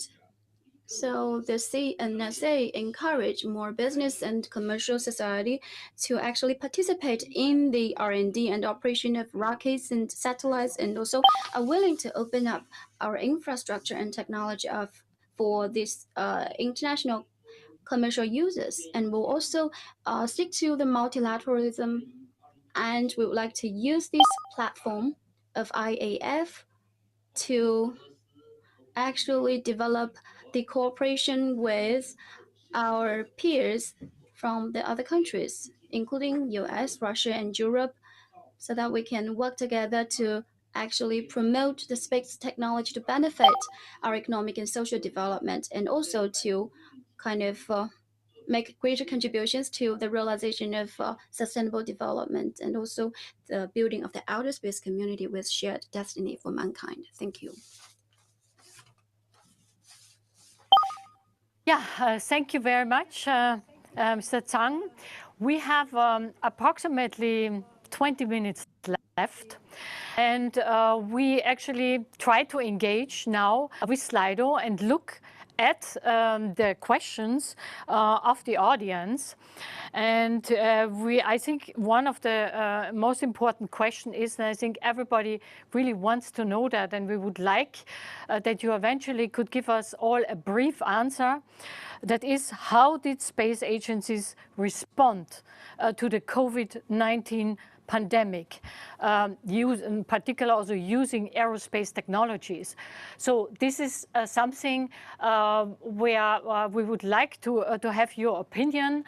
And maybe Jean-Yves will start to ask, the heads of space agencies. Yes, thank you, Pascal. And so the real issue is what will be done in a very concrete way to go and to fight the COVID-19, because today we have this pandemic. Obviously, we overcame it because today we have this ISC in the cyberspace, and it works pretty well. But in a more concrete way, I know that everywhere in the world, the space agency continue to work, and perhaps some of my fellow colleagues can give us some explanation of what we are doing. Perhaps, Jim, could you tell us how you succeeded to launch the Mars 2020 mission with the rover Perseverance on the 40th of July, in spite of the panic? It was a tremendous achievement. Next time will be 18th of February with 7 minutes of terror when the rover will land on Mars. But how did you do? How did you succeed to launch it? Well, thank you, Jean-Yves. So I will tell you, I'm so proud of NASA and our international partners that were with us on this program for being able to move forward in spite of the pandemic. Make no mistake, it was very challenging. We used all of the personal protective equipment. We changed shifts so that people could be socially distanced. And of course, we put a lot of our workforce, we kept them home while we focused on what was mission essential so that we could make sure that this very important mission moved forward. We get this chance to go to Mars once every 26 months, so we didn't want to miss it. But I'm also proud of our human spaceflight program, launching astronauts again on a Crew Dragon spacecraft.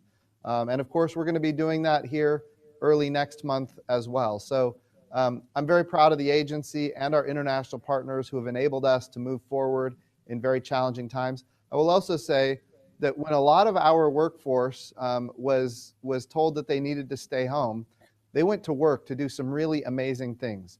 For example, out at the Jet Propulsion Laboratory in Pasadena, California, they started building ventilators with very minimal parts and none of the supply chain that other ventilators use. And so what did that mean? That means that right now we've got companies across the United States taking that capability and implementing it in case there's a need for additional ventilators. On top of that, you know, when we sterilize a spacecraft for a mission, for example, to Mars, like Perseverance, we sterilize that spacecraft by using a fogger. And now we're using that type of fogger to sterilize the inside of ambulances and the inside of hospital rooms and classrooms and other areas to make sure that wherever there could be contaminants or a virus, we can make sure that those contaminants or viruses are killed. So we're using NASA technology day in and day out to advance the human condition, keep our people safe. And of course, I also want to say, I'm so proud of the great work that our agency has done to keep our people safe while moving forward on the very important missions that NASA has in front of it. Thank you so much, Jim. And I think, every space agency, has a story to tell. And I wanted to ask Jan Werner, because ESA is distributed over whole Europe, the European Space Agency. So Jan, how did you manage to run the agency during the pandemic? And did it have any impact on the missions? Yes, thank you very much, Pascal. Yes, so we started to send all people home at the beginning of March already. So we went to 95% teleworking of our staff, and I have to say it worked really perfectly. They were well prepared because we are doing teleworking normally also in ESA, but not 100% of the time. So this worked very well. So what was also clear that COVID was a challenge and an opportunity at the same time. So as Jim was saying, we could also distribute activities and could show that we can help really. For instance, with telemedicine, we sent over a mobile lab to Italy for helping over there because Italy was really strongly impacted, one of the main impacted countries in Europe. And we also used our astronauts because astronauts can tell you how to behave in isolation. So they were talking to the general public to explain what to do in order not to get totally ill in total isolation. So this was just a few cases. But as you were asking about our missions, we had a special problem with our spaceport in French Guiana because the COVID crisis was very strong over there. So we had to delay several of our missions. But we had some delays, some cost increases, but a very small one. Overall, it worked very fine. And as I said, COVID was also an opportunity. So the digital transformation in ESA was accelerated dramatically by that. And even as a DG, it would not be possible to accelerate like that, because when I asked for more digital transformation in ESA for all the processes 1 year ago, people said, no, wait, we one after the other. We need always paper for all the signatures, etc. Now suddenly we could accelerate, for instance, the way how to go from a bill to the transfer of money to the industry. We could reduce the time by a factor of 2. That means we were really within half the time we could deliver the money to the different companies, which of course helped them also to overcome the issues of COVID. So concerning our missions, there is some impact, but not major impacts, but the opportunities for me are also very strong and we used it.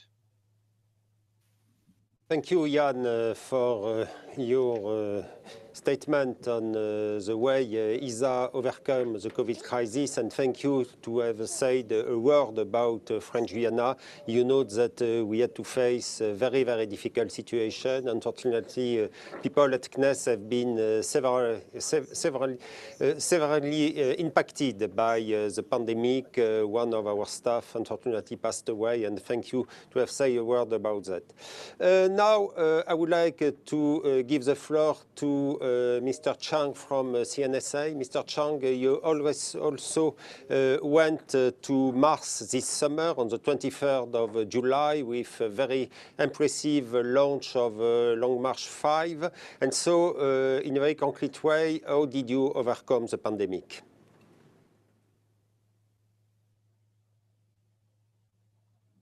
Thank you. Thank you. Thank you very much for giving me this opportunity to introduce to you China's space development in the past period. Just now, the moderator asked about how the space technology can tackle the pandemic, the COVID-19. I would like to tell you that actually the scientists in space sector has used the mass spectrometer, Raman spectrometer, and laser spectrometer to quickly detect the virus and to actually accelerate the research and development of this COVID-19 disease. We hope that the space technology can be better utilized in the fight against the COVID-19 disease. And of course, this pandemic has brought a lot of challenges to our work, but we have actually tried to tide over the difficulties. Therefore, we have managed to achieve some success in the launch of the Long March 5. Actually, ever since last year, China has 37 launches of the missions. Especially since this year, we have implemented 25 launches despite the COVID-19 impact. In terms of deep space exploration, in July this year, we launched Tianwen No. 1 Mars prober, and we plan to actually enable it to enter into the Mars orbit in February next year. In terms of the Mars probe, our Chang'e No. 3 and No. 4 are conducting the detection in the near and far sides of the moon. And in terms of the global navigation area, our Beidou navigation satellite system have actually realized the global installation deployment in end July this year, and has been able to providing the high precision navigation service for the Asia Pacific region. In terms of the manned space flight, the Long March 5B carrier rocket has actually realized its maiden flight, thereby ushering in the new chapter of this third step mission. And in the future, we will accelerate the application of the usage of the China High-Resolution Earth Observation System. We, together with Brazil, has successfully launched the China-Brazil Earth Resource Satellite 04A in December last year. And now it's in sound operation, and this satellite is now providing the resources for China and Brazil to better protect the environmental resources of the two countries. And we have also successfully launched the gravitational wave detection, the Tianqing 1 and Taichi 1, and we have also proved the key technologies of the gravitational wave detection, and we're looking forward to cooperating with more partners from around the world. Thank you.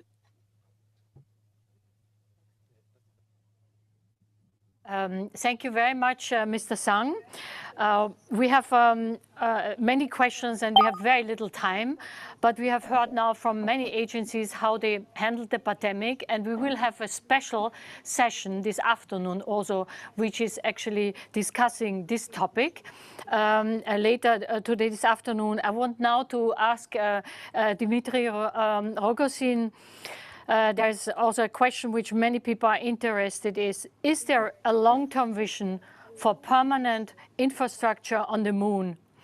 At the moment, the moon is seen more or less like a springboard to Mars. I'm not 100% sure if I agree with the question, but we would like to have your opinion. This is a question from the audience.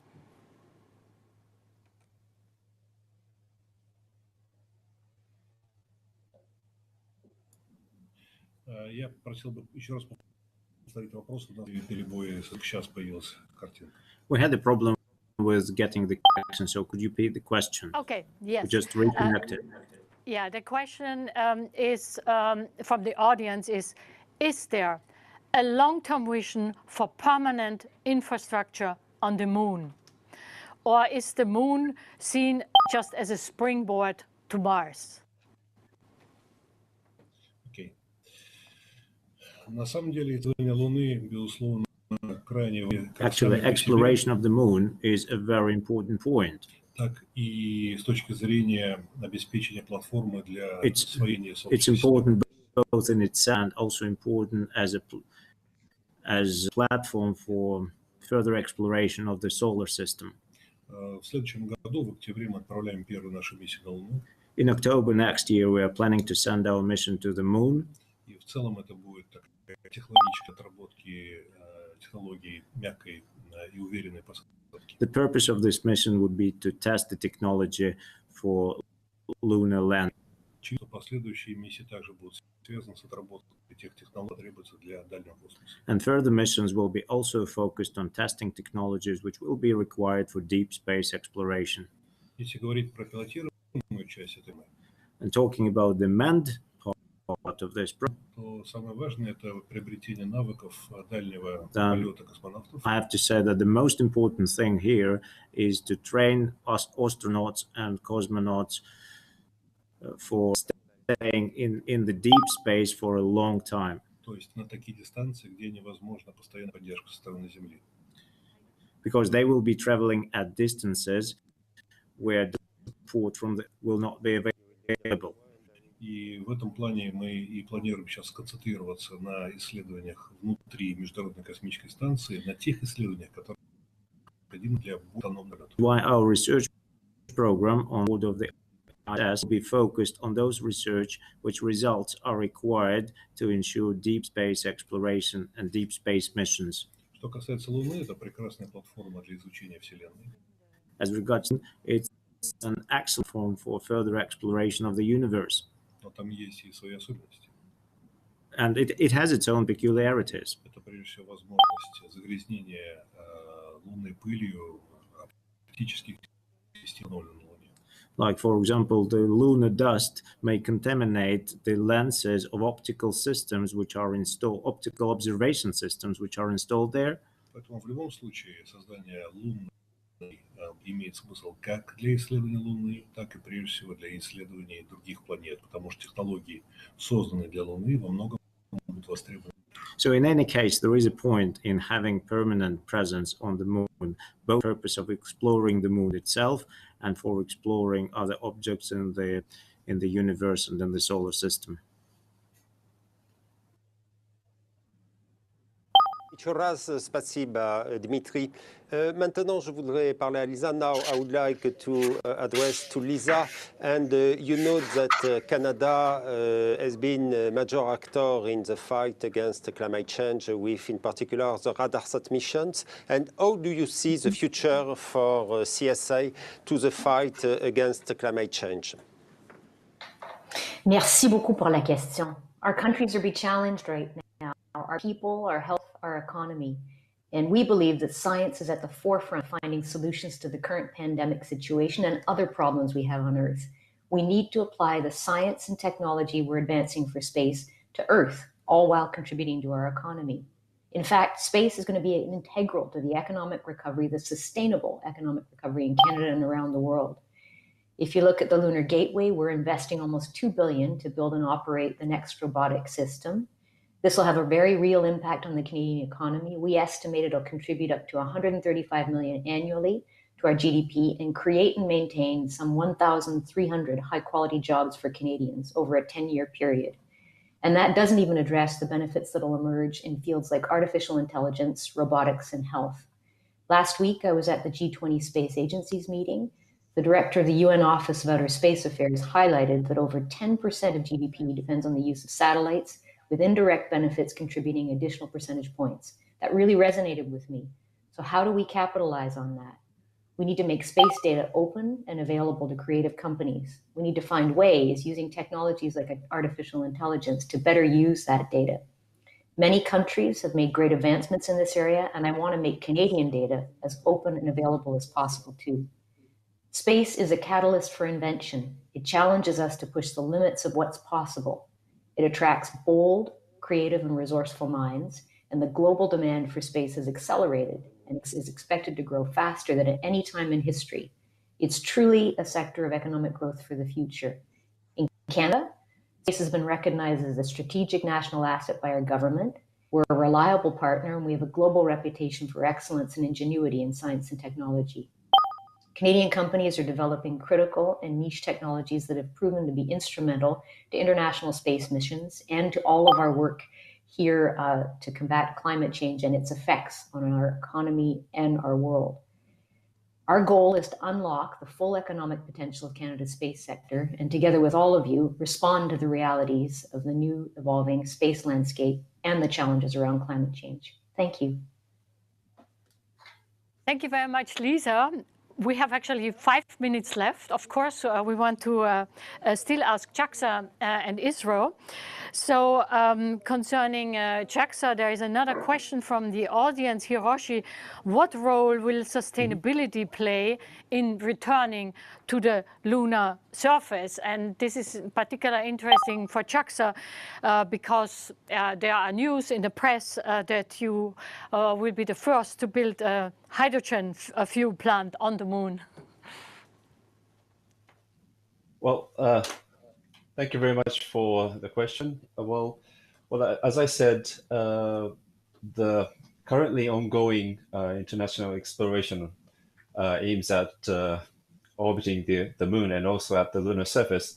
And as I said, the intention is to expand the humankind's boundary beyond LEO to the lunar surface and beyond. And I think the point is sustainability, especially for the Artemis program.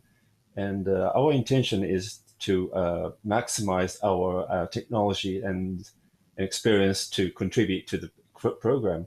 And at the same time, we have our own lunar surface program, exploration program, such as SLIM and LUPEX, and also pressurized manned rover. And well, I think the question refers to the hydrogen fuel station, and I think that's beyond or after the presence of the sustainable presence on the lunar surface. And in order to keep sustainability on the lunar surface, we need something for fuel, and we need something to eat, and we need something to breathe to sustain our lives on the lunar surface. And I think the hydrogen fuel is one of them. And well, I understand that the news article says that, but it's we're trying to realize that. But I think it would take some time. Thank you very much. Okay. So, arigato, Hiroshi. And now, last but not least, I would like to address to Dr. Sivan. We heard a lot about your Gaganyaan mission. We have a number of questions about human flight. And could you give us your views about the future of human flight for India? Regarding the Gaganyaan mission, this human spaceflight mission, it was advanced very fast. And one approach we have taken for this particular mission, because our the target given to us was very low, very small target. Within a short time, we had to achieve. So what we are doing is that we are trying to take the help of the other spacefaring nations for getting the things done. For example, sorry, we are approaching that our Russian space agencies for astronaut training and some of that the critical technologies and some support. And we are approaching that the France for like a human space program for some kind of training in the medical side and other thing.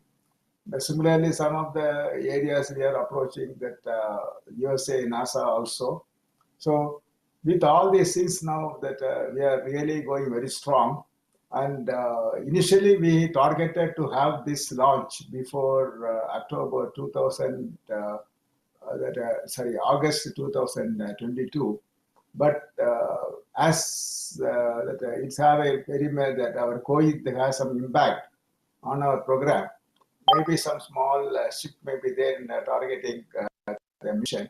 Otherwise, it is going very strong, and I must thank that all the international space agencies for supporting us to proceed and progress in a strong way on this national pride mission. Thank you very much. Thank you very much all for taking time to join us in this session. I am now supposed to do a 1-minute wrap-up, which will be very, very difficult, but I will try. I think it was specifically interesting to hear from the leaders of the space community. And we have heard about the progress of the NASA Artemis program and how international cooperations will be built on the framework of the International Space Station. We have several times heard competition is a driver, but cooperation is the enabler, and that international cooperation is a very, very important asset in going forward. From Roscosmos, we have heard that Russia is determined to keep cosmonauts in low Earth orbit, and that fantastic new experiments and technologies will be tested on the International Space Station in the very near future. We have heard from JAXA that it works in strong international cooperation also with the Artemis mission and other nations on manned and unmanned technologies, and also technologies for habitation, and is looking forward to the launch of the smart lunar lander SLIM in 2021, and of course of MMX in 2024 to Phobos. We are really, really happy that we have a new head of agency and Lisa with us for the future. We are very, very happy and want to welcome you. And she has given really a big insight into space as an economic engine for society, and how she wants to grow the space sector in Canada and also help in the economic recovery, and obviously also for climate change.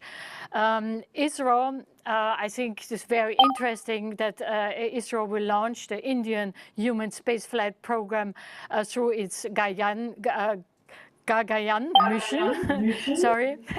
Perfect. Thank you very much. And of course, there are many other missions in international cooperation, like, for instance, the NISA mission, a very, very spectacular mission for Earth observations, and a lot of collaborations with JAXA and others. And what Jan all discussed, I cannot even summarize, but obviously Earth observation, navigation, telecommunication will play a very, very important role in the digital transformation in the future, also with our experience with this COVID pandemic. And there are also very exciting missions, Pepe Colombo, LISA, and also a space debris removal removal mission. And the last, of course, CNSA, I think, said a wonderful sentence, which is a beautiful closing argument, that it will actually think that the IF is a very important platform where it can actually reach out for future cooperations in space missions, and of course has a very exciting program. And I want to end with this. I think it was really important to hear all the plans, and I thank you for participating, and I give now over to Jean-Yves. Okay, so thank you, Pascal, to have organized this visit of the world in 1 minute, and thank you for this outstanding summary. So to all of you, thank you for taking the time to join us today for this session. And now please stay connected as we immediately move to the heads of agencies press conference. Thank you.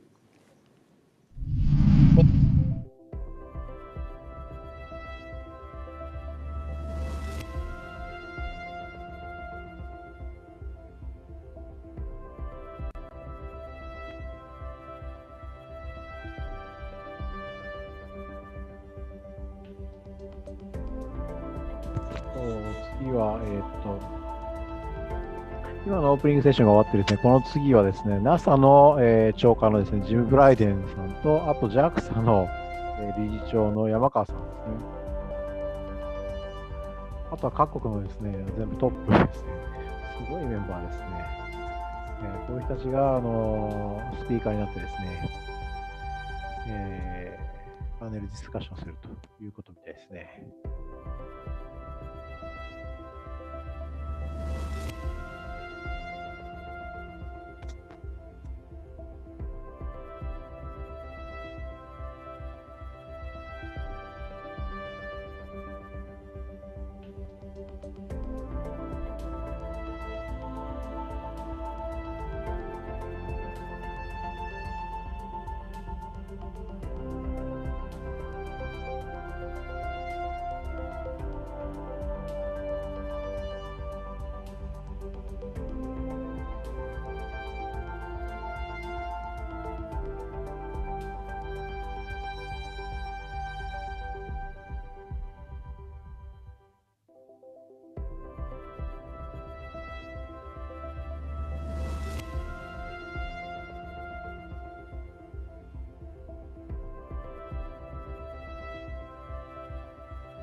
今の休憩中ですね。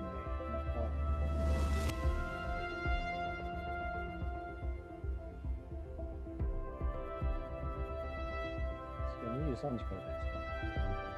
また、こういう夜中ですね、始まるのが。これから面白いところでもうなんか夜中になると、全然私寝れないですね。今週やばいな。やっぱこう国際会議ってこうなんか、完全にこう稼働時間がずれるのがあれですね。睡眠時間は完全に削られますね。特に日本人には結構いつも辛い時間ですよね。これ大体幸せで。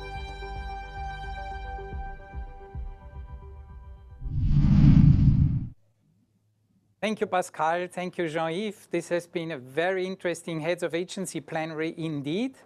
And now, per our IEC tradition, the heads of agencies will be ready to answer questions from journalists, and I would like to thank the following heads of agencies for still being connected remotely.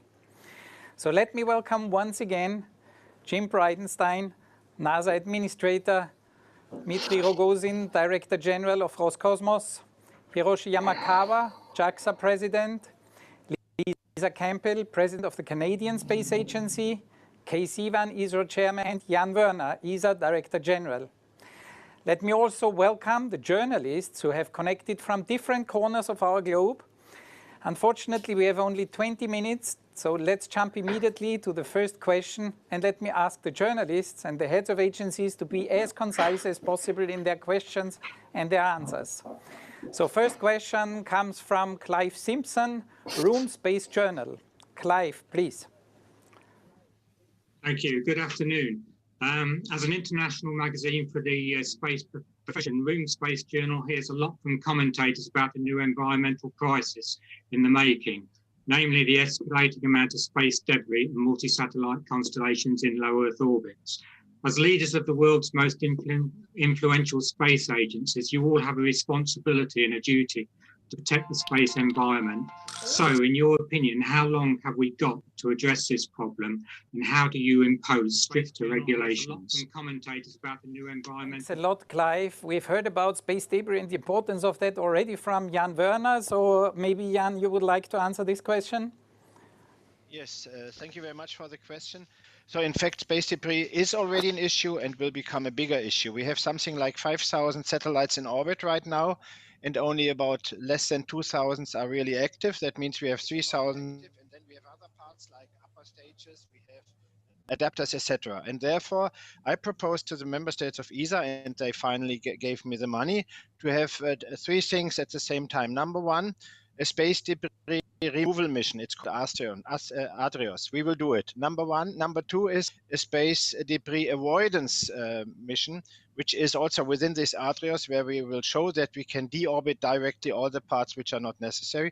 And then we have also using artificial intelligence an program which should look for space for satellite collision avoidance. But your point of regulations is a very important point, but I say one word. I don't need a regulation for not killing other people. I don't need a regulation for not stealing things from other people. So therefore, we should have something like space ethics. Of course, it's better to have regulation, but not wait for a regulation, but do it. And so therefore, ESA tries to do it. And for this very comprehensive answer. Next question, we move on to Jonathan Amos from the BBC. Jonathan, please. Thank you. Greetings from London. Can I just hear from Jim Biden why he thinks the Artemis Accords are important? And it was interesting to hear from Mr. Rogerson in the plenary that he thinks that the Artemis program is too US-centric, the gateway is too US-centric. I take it from that Russia will not be signing the Accords. Does it think there ought to be some other guiding principle, document, memorandum of understanding that will work in the place of the Accords? Thanks, Jonathan, for this question. Yeah, Maybe so we start with Jim. Go ahead. Okay. So from our perspective, we believe it is very important that we have standards that we all adhere to when we explore space together. And that's not just within space in general, but also on other celestial bodies like the moon and eventually Mars. And so what the Artemis Accords are really about is coming up with what are those foundational principles that we all agree on, so that when we go explore these worlds together, there's commonality. And it really, the whole purpose of it is to prevent misperceptions, to make sure that we are all disclosing and being transparent with where we're going and what we're doing and why, and then ultimately making sure that we're not conflicting with each other when we are doing these activities in space. But it also goes back to the previous question, which was about space debris and how do we mitigate space debris. Once space debris is there, which it already is, we're tracking 23,000 pieces of debris that are 10 centimeters or bigger, which means there's a lot more that we're not able to track. You take all of that together. How do we make sure that we have enough data, really good data, and then how do we make sure that people will maneuver as necessary to prevent collisions and avoid more debris? So ultimately, when we think about the Artemis Accords, it really reinforces. In fact, that's what it's all about. It's about reinforcing the Outer Space Treaty. Things like the registration convention, making sure that when you launch something into space, it's registered. There's really nothing in the Artemis Accords that is not already enshrined in the Outer Space Treaty, and I think there are things that we can all agree on, and that's what we want to do. We want to make sure that there are standards and rules that all of us abide by when we explore space together. A lot, Mr. Bridenstine, and I would like to follow up with Mr. Rogozin on the same question from before on the approach to cooperation on the exploration program. Ну вот смотрите, какая ситуация. Well, we have the following situation. Создание станции на Луне или на лунной орбите никоим образом не снимает вопрос о том, остаемся ли мы на околоземной орбите. Building an outpost on the moon or building a station on lunar orbit does not eliminate an issue whether we are going to stay at the low Earth orbit. Конечно, у Международной космической станции есть свой ресурс, он ограничен определенным возрастом, но тем не считаем, что если двигаться дальше по космической лестнице, International Space Station has its own lifetime and it is limited, but we think that as we progress, то на этой лестнице должна быть и первая ступень, а первая ступенька на этой лестнице это и есть МКС. As we move on, as we move deeper into the space, we are moving up sort of a staircase, and the ISS is the first on this staircase. Поэтому мы считаем, что международная коалиция должна обязательно сохраниться либо на МКС, либо на какой-то станции, которая пройдет. This is why we believe that this international coalition needs to stay, whether basis of ISS or on some other basis, on the basis of another station that may replace ISS. Если лунная программа, то она имеет национальный характер. And talking about our lunar, it's a national program first and foremost. У Соединенных Штатов и партнеров будет, как мы говорим, Артемис, вот эта программа. The United States, together with its partners, are currently doing its Artemis program. Поэтому даже если Россия не будет напрямую участвовать в этой Артемис-программе, это вовсе не означает, что технические средства не могут быть адаптированы друг к другу. Which means that even if Russia takes this not to participate in the Artemis program, that does not necessarily mean that our spacecraft should not be adapted to dock with each other. Полеты на Луну будут сопровождаться повышенным риском. And on the moon, a flight to the moon is associated with a high risk. Поэтому надо иметь как минимум две транспортные космические системы. This is why we need to have at least two space transportation systems. Если Россия создает транспортную систему, она должна иметь возможность в случае необходимости состыковаться с Artemis. And if Russia builds its own space transportation system, we need to have an opportunity to dock with the Artemis. Поэтому мы говорим о том, что в любом случае потребуются договоренности и соглашения о адаптации интерфейсов и о адаптации стандартов. This is why we say that in any case we'll have to be on harmonization of standards and standardization of interfaces. Даже если эти программы будут самостоятельными. Even if we pursue two standalone programs. Thank you very much, Mr. Rogozin. I think very important point on standardization. Now I'm delighted to go on to the next question that comes from Mr. Mahesh Guptan, Malayala Manorama Trivandrum in Kerala. Thank you. My question is, India is becoming the global hub of low-cost satellite launch. What will be future prospects of low-cost nano satellites?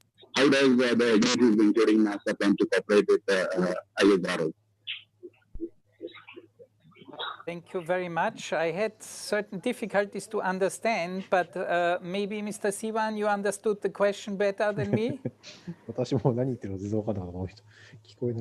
I'm also not able to understand. Can you please repeat the question again? Yeah, India is trying to become the global hub of low-cost satellite launch. What will be the future prospect of low-cost nano satellites? How does the agencies, including NASA, plan to cooperate with ISRO? I'm still not able to understand, really, Mr. Sivan. If you did understand, no? let's just No, move on to the what next I one. understand. Yes? Let's move on What to I the next understand one. this question. Sorry. Jeff Faust from Space News. Jeff, please. Hello, this is a question for Director General Rogozin. You said that the Lunar Gateway program is too US-centric. What would have to change about the Lunar Gateway program or other element of Artemis for Roscosmos to consider participating in it? Thank you. Thank you for the question. Mr. Rogozin, please. Мне кажется, самое важное, надо было бы, прежде всего, использовать те наработанные принципы международного сотрудничества, которые имеют место при формировании МКС. The most important thing here would be to base this program on the principles of international cooperation which were used in order to form ISS program. Понятно, что на МКС тоже есть и командир станции, но тем не менее мы знаем, что многие решения, практически все основные принципиальные решения принимаются. Because we all know that on board of the ISS we have a crew commander, but regardless of that fact, all decisions are being taken collectively. Поэтому, если мы могли бы вернуться к этим принципам, то мы могли бы вернуться и к рассмотрению самого вопроса об участии в этом. If we could get back to considering making these principles as the foundation of the program, then Roscosmos could also consider its participation.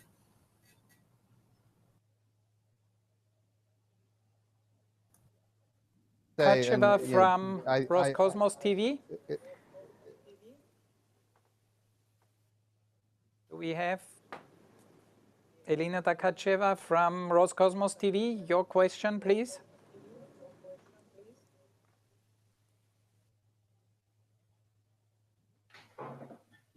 Let's move on to the next one. Can I call Marc Boucher from Space Q Media? Your question, please. Yes, my question is for Lisa Campbell. It's on the topic of regulatory reform and economic innovation. It's been 3.5 years since the independent review of the Remote Sensing Space Systems Act was published.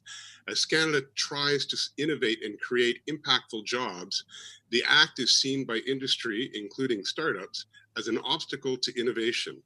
As the Canadian Space Agency is the lead government agency for space and coordinating regulatory reform be on your list of immediate action items as you start your mandate? Thank you.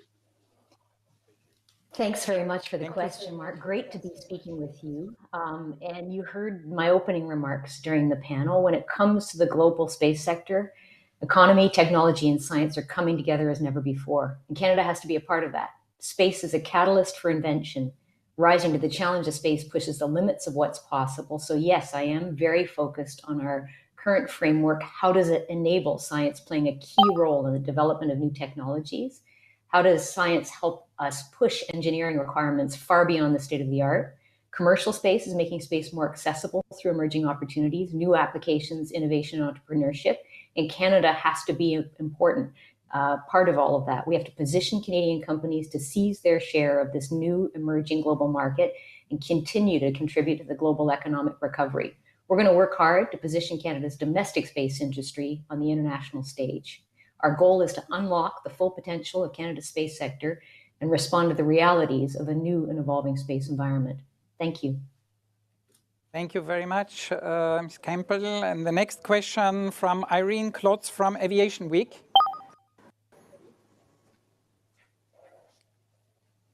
If we don't have it, then I see Peter Deselding from Space Intel Report. Please, your question. Yes, good afternoon. My question is for Dr. Sivan of ISRO. Dr. Sivan, you heard earlier about Europe's spaceport being shut down in the spring for a couple of months because of COVID.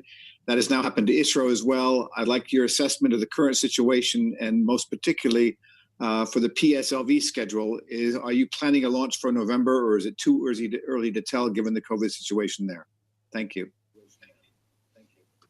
Actually, this for India, that is our spaceport, that is people has to travel from other ISRO centers to carry out the work. And because of this mission, this situation, there are some delay in our mission. And at the same time, now we are regained that work, and we are planning to have our PSLV, that C49 mission. It is going to be there sometime in November first week. We are targeting. Subsequently, that is all the missions will be continuously will be there as we plan. Thank you.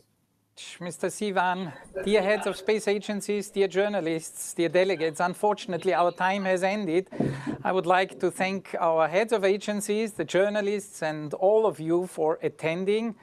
Stay connecting, as there is now an interesting promotional announcement from the European Space Agency, and then following a very timely special session on the state and response of the global space sector during COVID-19.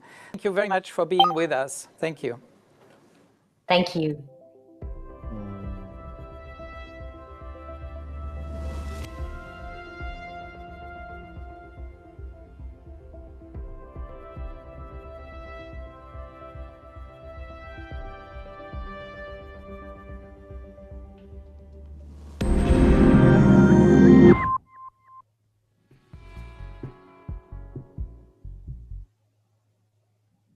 Connections is something very important. For me, connection is connection between people, but also connection between different topics. So if we look to what space is doing, we are working for the society at large. At the same time, we are working for the economy and also for the environment, being the environment on the surface of the Earth or be it the environment in space. So connecting is really something very important. And what does connecting mean? Connecting means also cooperation.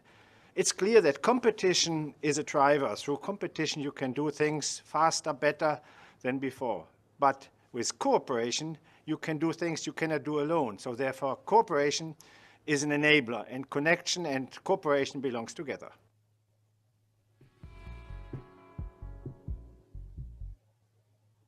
You see, failure is, for me, just a data point. Failure is something where we learn things. This is very important. Unfortunately, not all believe the same and believe you have to be failure-free. This is, by the way, not possible, especially if you want to go for innovation. And innovation is necessary. And for innovation, you need energy. Not only energy in a physical way, but also energy in your brain. Going forward for new ideas, for innovation, and accepting that failure may happen.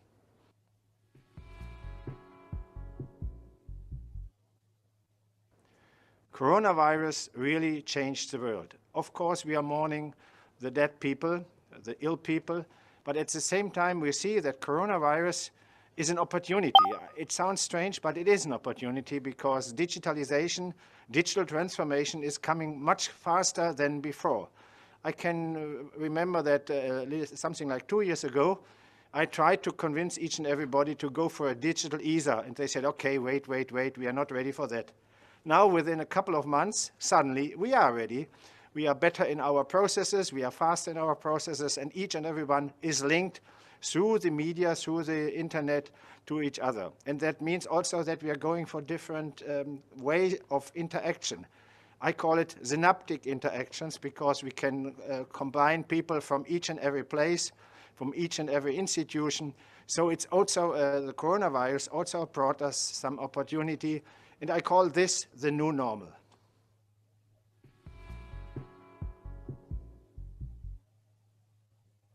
First of all, we have to understand that this digital transformation changes our institutions, and we should be ready to change our institutions away from hierarchical structures, more direct interactions.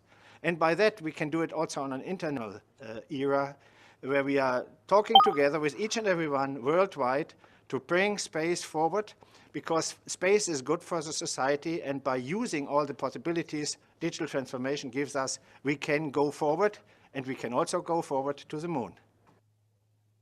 The key word to connect the people who are already there and the younger ones who enter into an organization is knowledge management.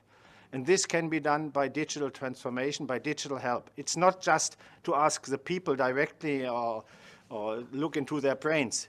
It is by using the information from individuals, put them in a digital storage, and then be it through some special instruments available for future generations.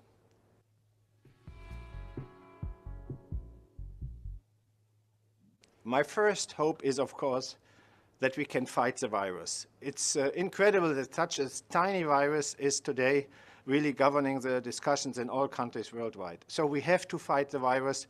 I hope we will have soon vaccination possibilities. I hope that we have good medicine to help the people who are ill. This is number one. Number two is that we take the opportunities, The coronavirus was really showing us that we can have it. And this is, for me, very important for the future. So let's go for the future. My biggest and most important hope at this time is that we overcome the coronavirus, that we have vaccine available to really to avoid any further infections, that we have medicine available to help the people who are ill. This is, of course, the biggest hope and the biggest wishes. At the same time, I hope that people understand that the impact the coronavirus had on our society can be used in a positive way for the future, looking ahead and use all these instruments which we learned to use during the coronavirus time. That means especially digital transformation. So innovation is the instrument really to get our society evolved for the future. And innovation needs really also disruptive ideas. And therefore, what I always say, what is new space? New space is not the small companies. New space is commercialization, cost reduction, disruptive innovation, and also agility and flexibility. And therefore, if we put together all of this, and if we are ready also to take failures just as a data point, as I said earlier, then we can really go forward, and by that, prepare for the future, because we cannot forecast the future, but we can enable it.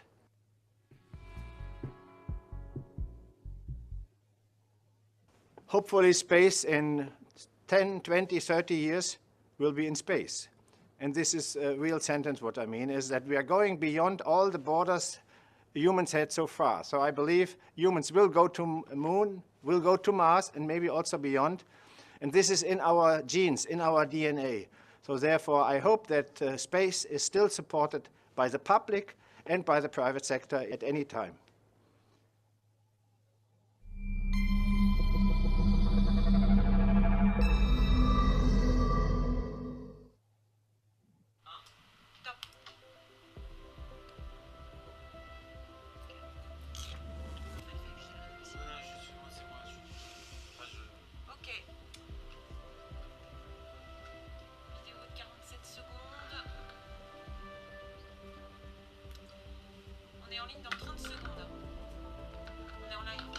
まあ一旦終わろうか、これで。ちょっともうこれ以上よくわからない。なんで。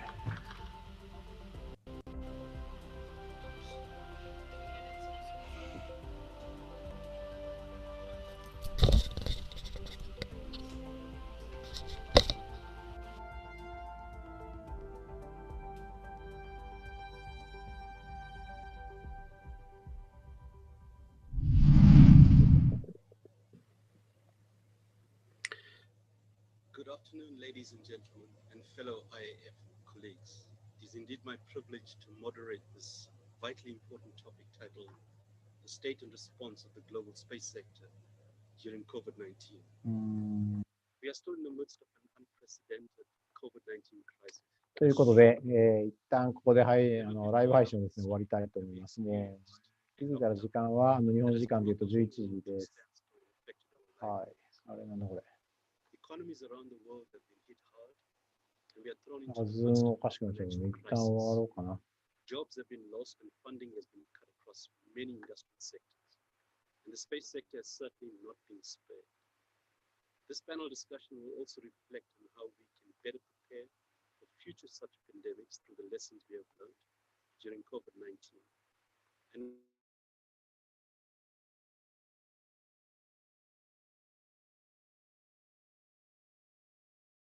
now a representative of the various segments of the global space sector. So I'll proceed to the presentation itself.